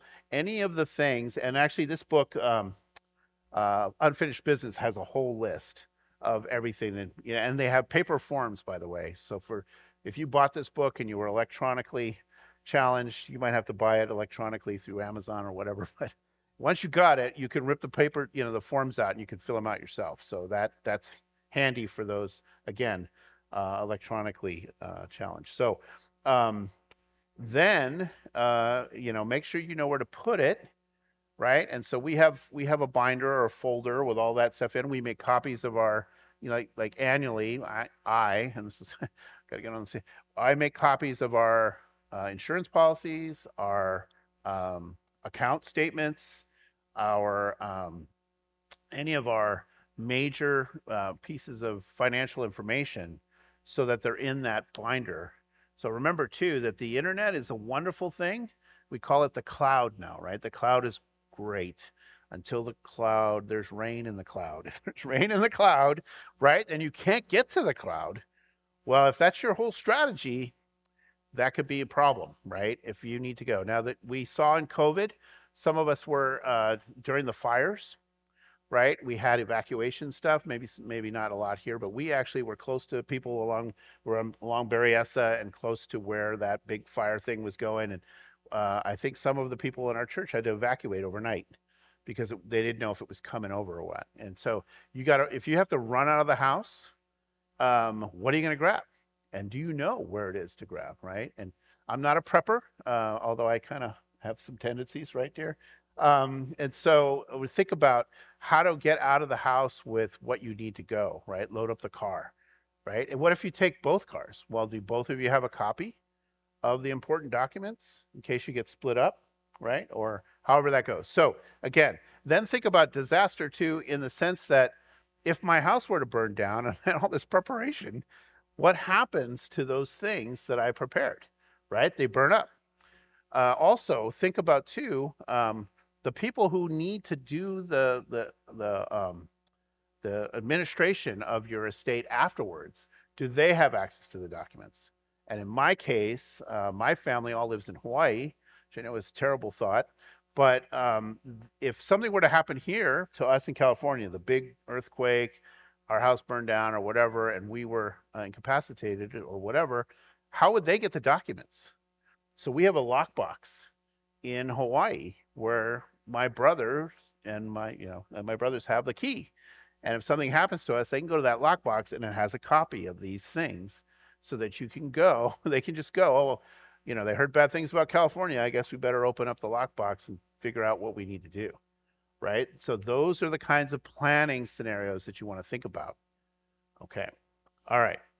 I'm only making a little note here because this is not about retirement planning or actually funding, but you do need to figure out how your financial landscape is as you're in the contingencies, right? I mean, in the traditional sense, you know, people have cash at home, people have different ways of funding different scenarios. So what would happen? Have you thought through? And this is kind of where you need a planner. I'm going to go legal next, so that's why I'm just leaving a placeholder here. Figure out what to do if you know, now I've passed away, right? What kind of insurance is in play? What kind of things happen to my retirement accounts, right? And all of those things. So what is the funding plan of your final chapter? So placeholder for part 3. Keep that out there. Okay, let's just go to the actual legal part now, the stuff that could cost you money. And this is actually, this was done by Terry. I liked her slide so much. It came with that fancy QR code where if you put your phone up and it goes to the website, and you know, you don't have to worry about scammers taking all your money. It's really great. So anyway, she already talked about the Advanced Directive for Healthcare, right? And that's partly because of the wonderful place that we live here in California and in America, where they have decided, the government, little g, has decided that not anybody, just because they're related to you, can start making decisions for you. You have to be deliberate about who can make decisions for you. And what we're hearing from the lawyers is that, yes, that you know, some hospitals, some healthcare agencies, some healthcare providers will be somewhat lenient at times. And I had to go into the hospital 5 years ago, and I walked in, and then my wife walked in, and she said she was my wife, and they, you know, they let her come see me, right, and help me make, you know, I was awake, so that was good. But in other places, and depending on the history, a lot of the healthcare provider places are now requiring to see that document before they let you make those decisions. I don't know if anybody's got any stories or not, but, and I don't want to scare anybody. I just want to say that the healthcare directive is necessary, and it'll be only more necessary in the future because everybody's afraid of getting sued, straight up, right? And so they just want to, even like, you can prove that you're married, whatever. It's not always going to carry the water, you know, the weight that it needs to. Okay, belabored that. Now let's talk about your finances, right? So this is the quintessential power of attorney. Who can act for you when certain things happen? So there's kind of two pieces of the power of attorney. It's a one-time thing where you basically say, if something happens to me and I don't have, you know, Lisa's not there or whatever, who's authorized to act for me? And that happens usually at my death. The durable power of attorney, the D in the durable power of attorney, is about, hey, things may happen before I die that I may want to delegate financial things to, right? It could be incapacitation, straight up, right? I was in a car accident, I'm in a coma, or my wife and I are in a car accident, we're in comas. And so who's going to make decisions? Who can go to the bank and start saying, no, we want to pay that mortgage right now because we need to take care of those assets, right? So you're going to tell the government who it is that can make those decisions for you. And it's an important document. We have a link in here. There's a link in the resource stuff. You can get a form and you can fill out a form, and maybe that's good enough for you. But I will say this about all of these documents as we go into it. Again, you have a unique situation. Doesn't really matter whether you're cookie cutter in your mind or not. It's good to know that if you're trusting these documents to work for you, to, you know, make sure that you feel like you've vetted that document, that form, to be sure that it does cover what it is that you think it's going to cover. And it's worth paying a lawyer, I know, astronomical, $500, $600 an hour, to say, is this going to do what I think it's going to do for the money, for the circumstances that I have, right? It's worth it, because in the end, if that document is going to control who does what with your money, the lawyers are famous for telling stories about siblings or kids, right, that come in and certain events and they start making financial decisions, or you do things like add them to your accounts. Like, that seems like a good idea. Let me just start adding them to our accounts. Well, without any boundaries, they can come in and clean out your account. They can come in and spend money on things that you would not want money to be spent on, right? And as you get to the places that you're less and less coherent, the resources that you had set aside for you to take care of yourself, or at least so that the kids didn't have to take care of you, or whatever it is, may be depleted without your knowledge, right? So again, I'm not trying to scare you. I'm just trying to say that, yes, you can fill out a form. Just make sure that it really is the circumstances that you want. And that may be worth paying the lawyer $500 or $600 for, or whatever. Oh, yeah. I mean, I'm sure there's stories here. There's plenty we've heard. Okay. I need to move on to wills and trusts because mystery abounds. Many of you, how many people here? Well, I don't want you to raise your hands because it's a what you, but there's a lot of us in this room, because I know from the past that have trusts, and people are like, "What? That's a magical thing." And then then there's the will. Okay, so here's the deal: when you die without a will, little g makes all the decisions, and it's not a personal person making the decision. There's a code, and it's a law, and it's a thing, and they will just follow the things that they have to follow, and they'll make those decisions, and you will have no say in that, frankly. I mean, obviously, because you're dead, and you didn't tell them what to do. So, the very least you can do is tell them what you want to happen, right? And that's what a will is. A will is saying, hey, little g, in addition to your heirs, it's saying, hey, little g, this is what I intend to happen with my things. Now, the better the will is drawn, the more the little g will say, great, sounds good, go to work. But because it's a will, little g will be involved. In other words, if you have a will, you pass away, and I'm not going to say this blanketly because I know that there are specially crafted wills that can avoid little g becoming involved. For the most part, standard will, you'll have to take that will, your survivors will have to take that will to the government and say, I am now acting as this person's trustee or survivor or whatever it is. And so I will then execute this will. And the government will log that and say, okay, let's get to work. And some of the things that are happening in that will require government intervention, like taxes. Like, hey, I want to transfer a property from me to my kid, right? Or I want to do something that involves the government's registration or whatever. The government will be involved. And there are rules in the state law that basically says this is how it will happen, right? So the will basically says, I have intentions, I have documented my intentions, therefore, little g, look at my intentions. And as long as they're legal, right, and follow the code or whatever, then your survivors will be able to navigate that. But little g will be involved. And I'll come to that. So I'll talk about the and in a minute. The trust, what the trust does is says, okay, wait a minute. I know you know me, government, because I've got a social security card and I've got an ID or whatever. But frankly, I don't really want you to deal with my stuff. Therefore, I'm going to create it's a virtual entity. It's a contract that you sign, that you create a virtual entity, and you take your stuff and you put it in the virtual entity, and the virtual entity then says, hey, I'm never going to die. Right? The virtual entity says it's a legal construct that says, hey, I'm going to be around forever. I have a contract that says how I'm going to act. And the government recognizes that and says, great. That entity, as long as you follow what's in the trust, that's what the trust is a contract.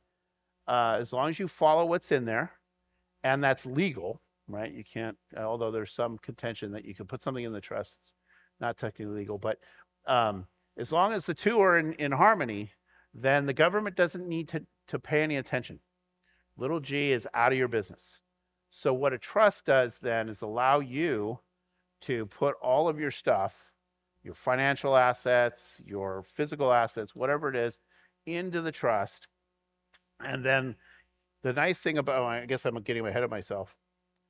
Yeah, I already talked a little bit about this. Oh, I guess I got to back up. Yeah, that was the but. Okay, so the little g being involved, sorry, a little bit disconnected. The little g being involved in the death process, that actual process is called probate.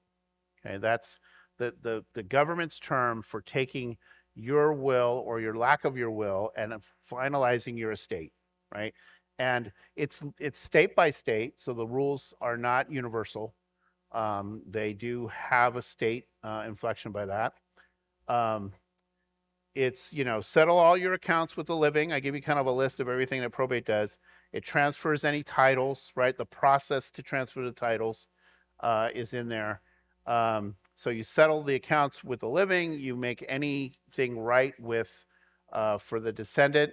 So if you get everything paid to the right person or entities, the government's making your decisions based on the rules. It's a long, drawn-out process. First of all, when you probate a will or you probate a no will, buckle up for a year to two in the actual filings and stuff like that. I don't know if anybody's had experience here with doing something through probate and it's been faster than that, but we have some friends going through that now. We've had other people go through it. It takes time. It's just the government. It takes time. So the other thing that it does is that the government has set out a structure of fees. So anytime you need a lawyer to accomplish something, and the code will say that you need a lawyer to do this or draw this up, there are fees for that, and the schedule is published. It's not like a mystery. It's a percent of your estate.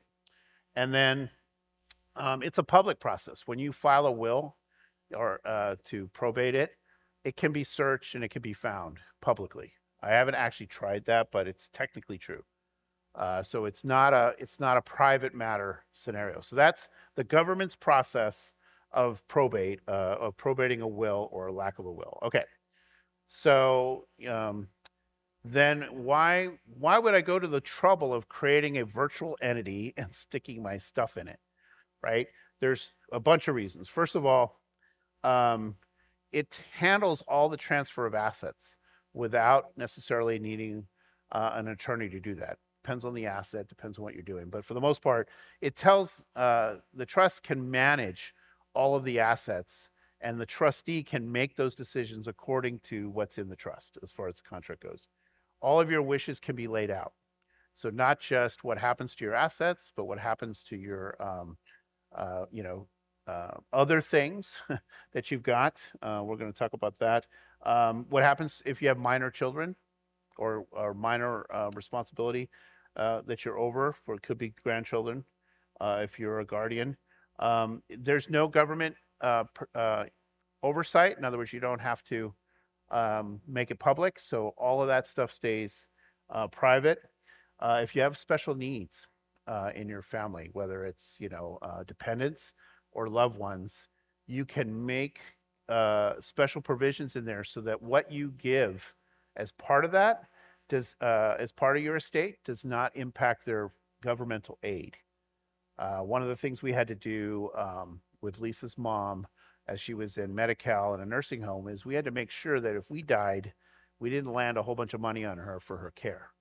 Because back before it was asset based, now it's, by the way, I think the right term, Terry had to leave, right?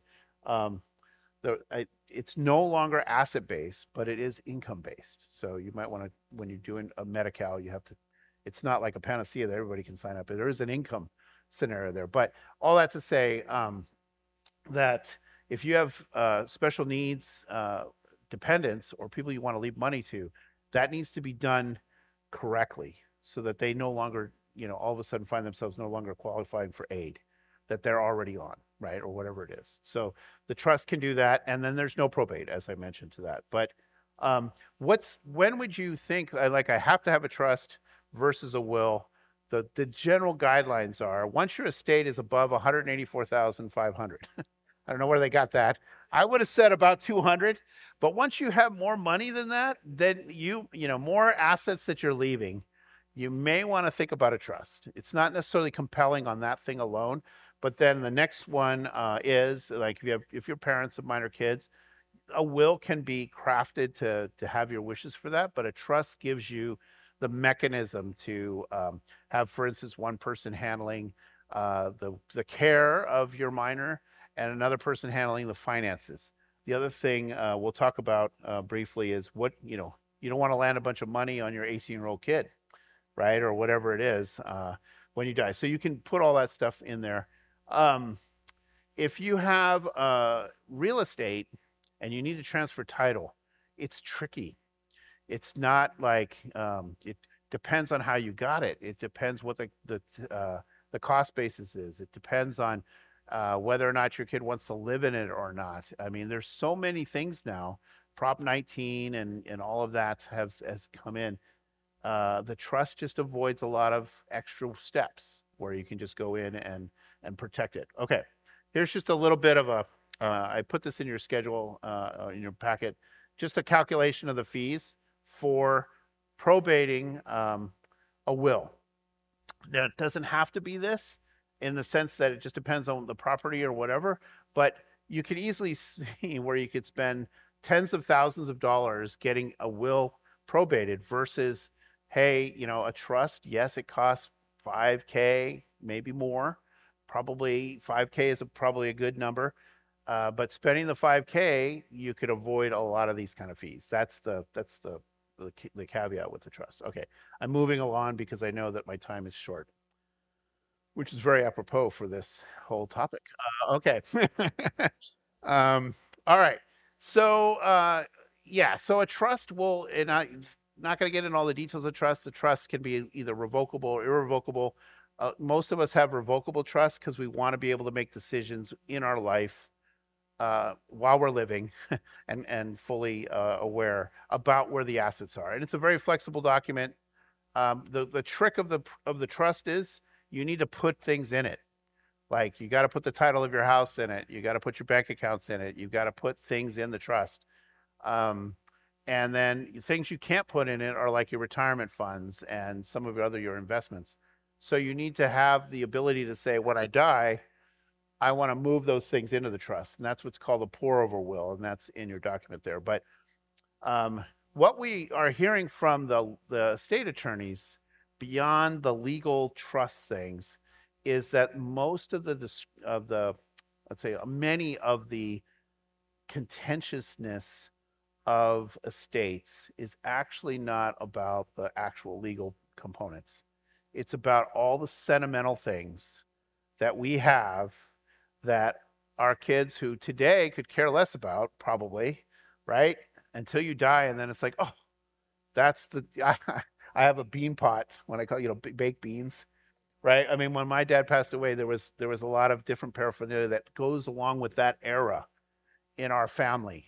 And there's 5 of us, right? And so, good news, we didn't fight over, I got the bean pot, and my youngest brother got the sign, and the one other brother got the bowl, the big salad bowl that my dad used to bake salad in, and whatever. And honestly, the attorneys that we go to talk about the colander that mom used to do pasta, and 4 siblings went to court over the colander. Kid you, that's what I mean. That's secondhand, but that's what they're saying. And you're like, dang, And so my mom is actually taking steps, right, where she's either giving it away now. She's 86. She's giving it away now, or she's written it down. Because I got 4 brothers, and we're all of financial status where we could all lawyer up, right? And we, something as silly as, some memorabilia or something would cause grief, right, in this whole family. So if you don't want to do that, write it down, and you can just handwrite it. and sign it. You don't need a notary. As long as it's not, kind of computer generated or whatever, you can write down your wishes and you can put it in your estate packet, and they should be honored. So do that kind of thing, because you never know. And if you only have, like, we only have one child, so there won't be any, sibling fighting, but be deliberate about where you expect things to go on stuff. Because there's some things that we think, other people in the family would enjoy more than her, right? So, okay. I'm really down to the end here, and I haven't even covered dying yet. Okay. Make sure you have things like, your notifications, list of location of documents, all that kind of things. Okay.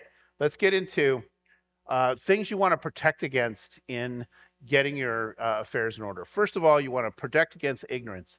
And the biggest ignorance is financial, frankly, as far as what really happens on the tax front. Obviously, there's a federal estate tax. Good news, it's like $1 bazillion right now. It's like nobody in this room would I'm a little facetious. Like $14 million, and if you're married, it's $28 million, something like that. That changes. Depends on the government, whatever. They've talked about bringing that down to $1 million. And so any estate over $1 million, the thing over $1 million would be taxed. So you never know. You just want to make sure that you do know. So that's my, I'm going to restart. You guys up for another 45? No. Okay, hang on. I'm dismissing. All right. We're down to the countdown here. 5 minutes. Everybody okay with 5 more minutes? Okay. All right, here we go. I'm going to put, keep me honest here, technology. Okay. Recently, the law has changed. I think it was 2021. The Secure Act now deals with inherited retirement accounts differently. So in the old days, you could leave your retirement accounts to your beneficiaries, and they had an unlimited amount of time to take the money out.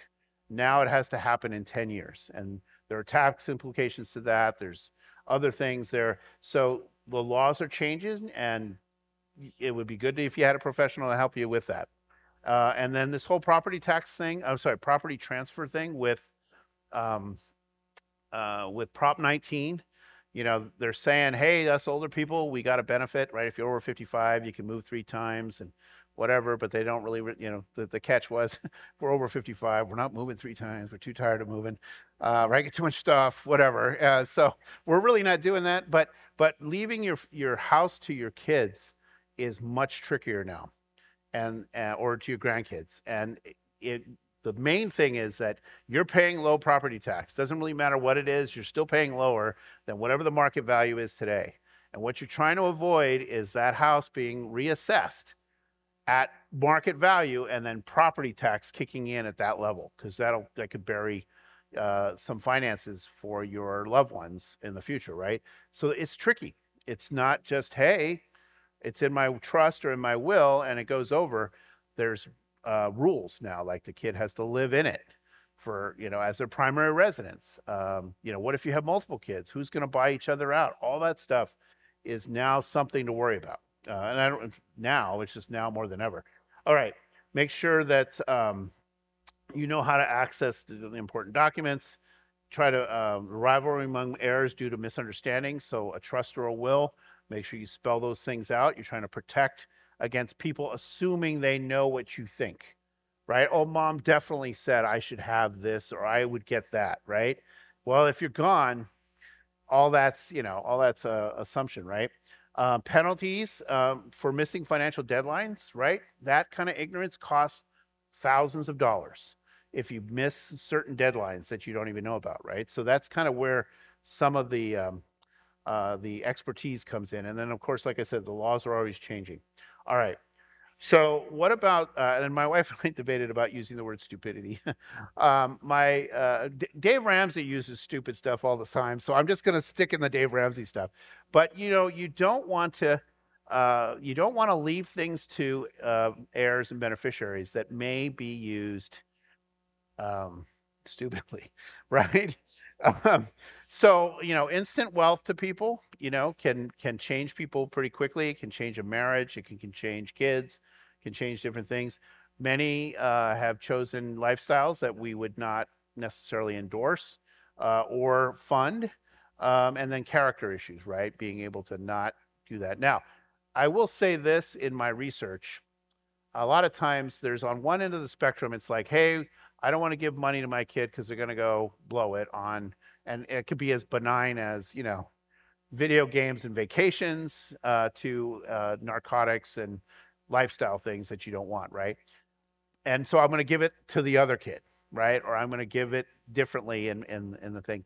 You need to think that through because one, people change. Two, you can help motivate them change with, some of the things that you're doing through your wishes. And three, you don't want to create an animosity that outlives you forever.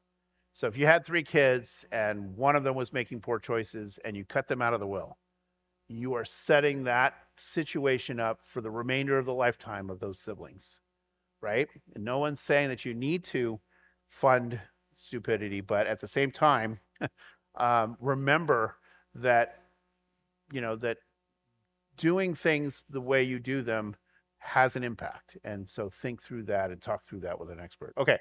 And then, of course, the fraud.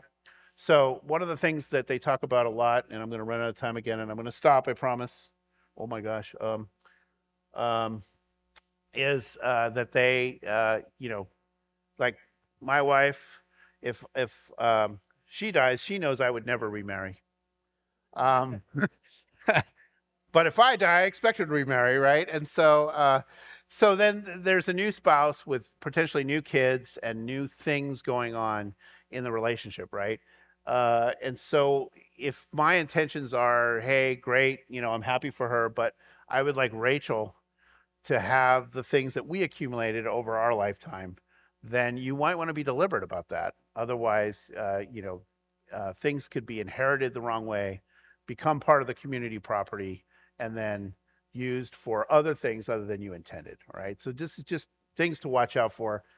And then, like I said, strife. Okay, let's talk about common mistakes. Not planning for how your assets are going to go. Not planning for control of your finances when you're incapacitated or you die. No wealth transfer strategy. So, I mean, the more commas you have in your wealth, the more you need to think about how that's going to transfer to somebody else, right? I mean, if you have a $10,000, that's one thing, but if you have $100,000, it's a different thing. If you have $1 million, it's another thing, right? And so all of those kind of things you want to do that, thinking about taxes and not accounting for the sentimental things that I talked about. All right, and then looking for the team and making sure you keep it updated over time. Okay, I'm gonna go through real quickly. Death, don't do it. But if you do it right. Okay, so all right. I guess in our world, it's in the Christian world, we're gonna do it, and it's a good thing for us, right? Promotion. All right. So your trigger events obviously are going to be health or financial, incapacity, and death. And then depending on what kind of time of frame that it happens in, if you're in your go-go years and something happens suddenly, right? If you're in your slow-go years, maybe you're making things happen, but you're not done yet, right? And something happens to you, being caught unaware. And then if you're in the no-go years, somebody else is taking care of you, right? And so you may have some considerations there for that kind of thing. Okay, again, I'm going through here. So the aftermath then, obviously the first thing, and Celeste did a good job at phase, part 1, talking about kind of the checklist of, okay, who do you notify?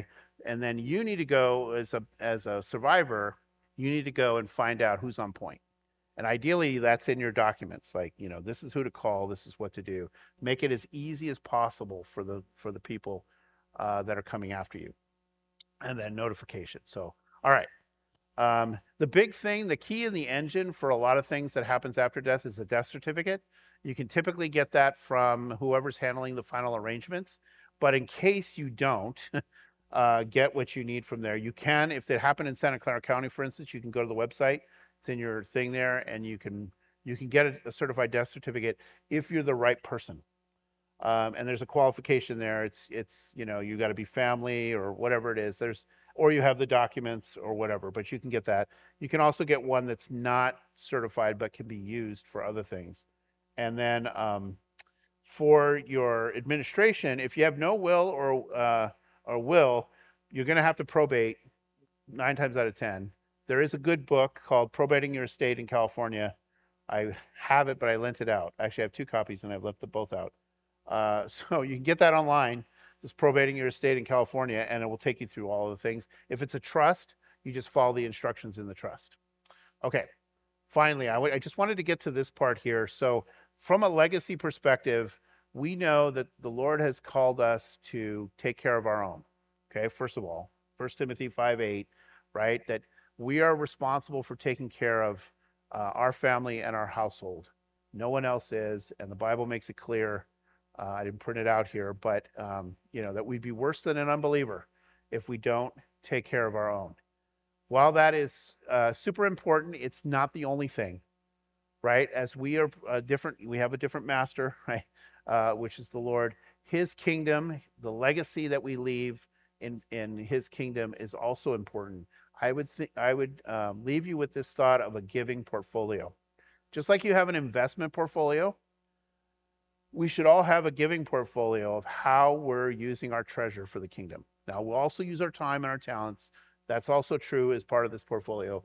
But looking at exactly what the Lord is asking us to do for His kingdom while we're living, right? I think I have the saying in there, do your giving while you're living so you know where it's going, right? That's one of the best things. It doesn't have to mean that, though, in the sense that you might have an estate that's big enough to take care of your family and all your obligations and still do things for the kingdom. If that's the case, you can come talk to us. We have a Friends of Christ Foundation for this church. That's one of the things in the portfolio would be the church, or either local or universal. I say universal, it could be, the denomination, or it could be other things. Missionaries that are spreading the gospel, right? It's part of your portfolio. Compassion, we're going to have Compassion Sunday in a couple of weeks here. That's the easy placeholder for, hey, we're taking care of the least of these, right? Whatever that looks like. But Compassion International is one of the best of there. There's plenty of ministries. City Team has just been in here that's doing wonderful work in our community, Christ-centered. Social justice, we're all about to learn 7 more weeks, people, of social justice, right? And Pastor Matt, and how we can do that. And then there's also good causes that may be important to you. The cancer survivor people talk about, one of the ways you can help give back, right, is helping to fund research for that. It's a valid thing. So think about those things in your estate scenario, not just while you're living, because there's going to be a lot of wealth that's going to be triggered by your passing. And so you can guide that wealth. Don't have to give it all to your kids, right? Or all if there's enough, right, to take care of what you think you need for them. So think about those things so that your legacy can be also funding the kingdom of God.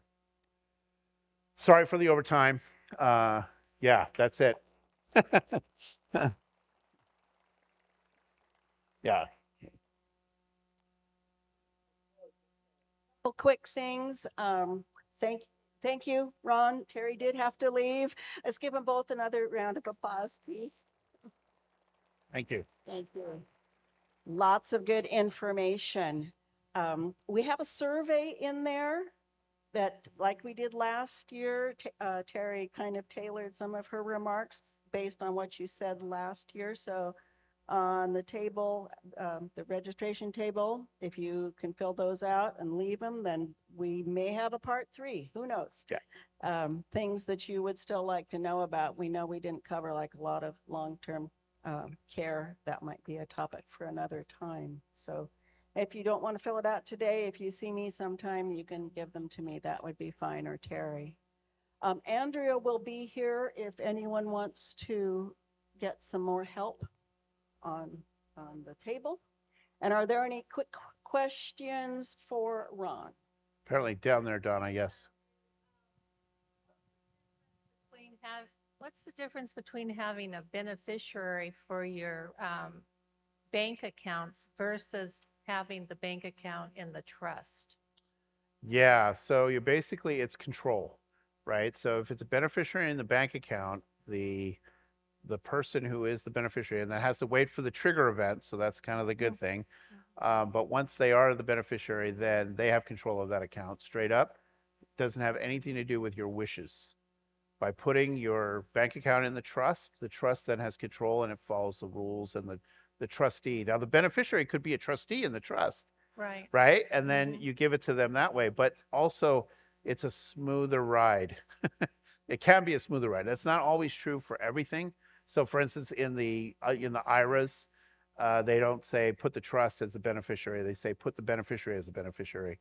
And then depending on how your wealth plan is, like, okay, they can make decisions on that. But yeah, it's control. The trust controls it if it's in the trust, and otherwise the beneficiary can follow whatever they want. Okay, thank you. Yeah. Anybody else? Quick. I forgot to put the QR code of my daughter's 529 plan.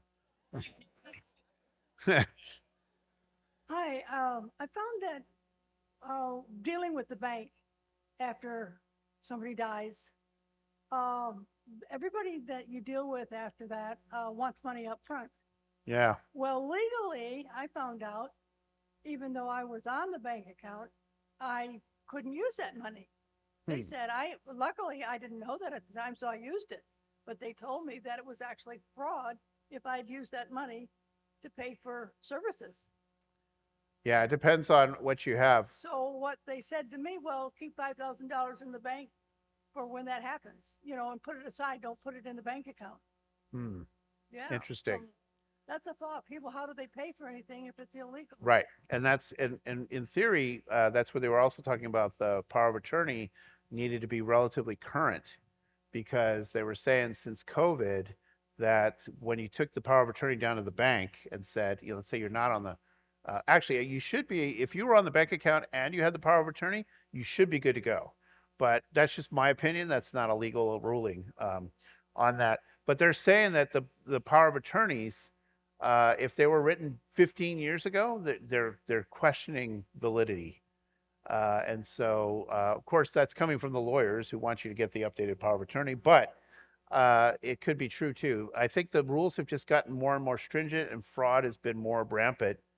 And even by, well-intentioned, right? So people are like I have access to my mom's bank account. But, they want two-factor authentication so that when I access the account, my mom gets a text, right? And then I got to call her and say, Mom, there's a text. And just trust me, put in the number, right? But yeah, that's the banks are tightening up and a lot of the institutions are too. Yeah. Anything else I can help with before we go? All right. Well, thank you everybody so much for going over and everything. Okay.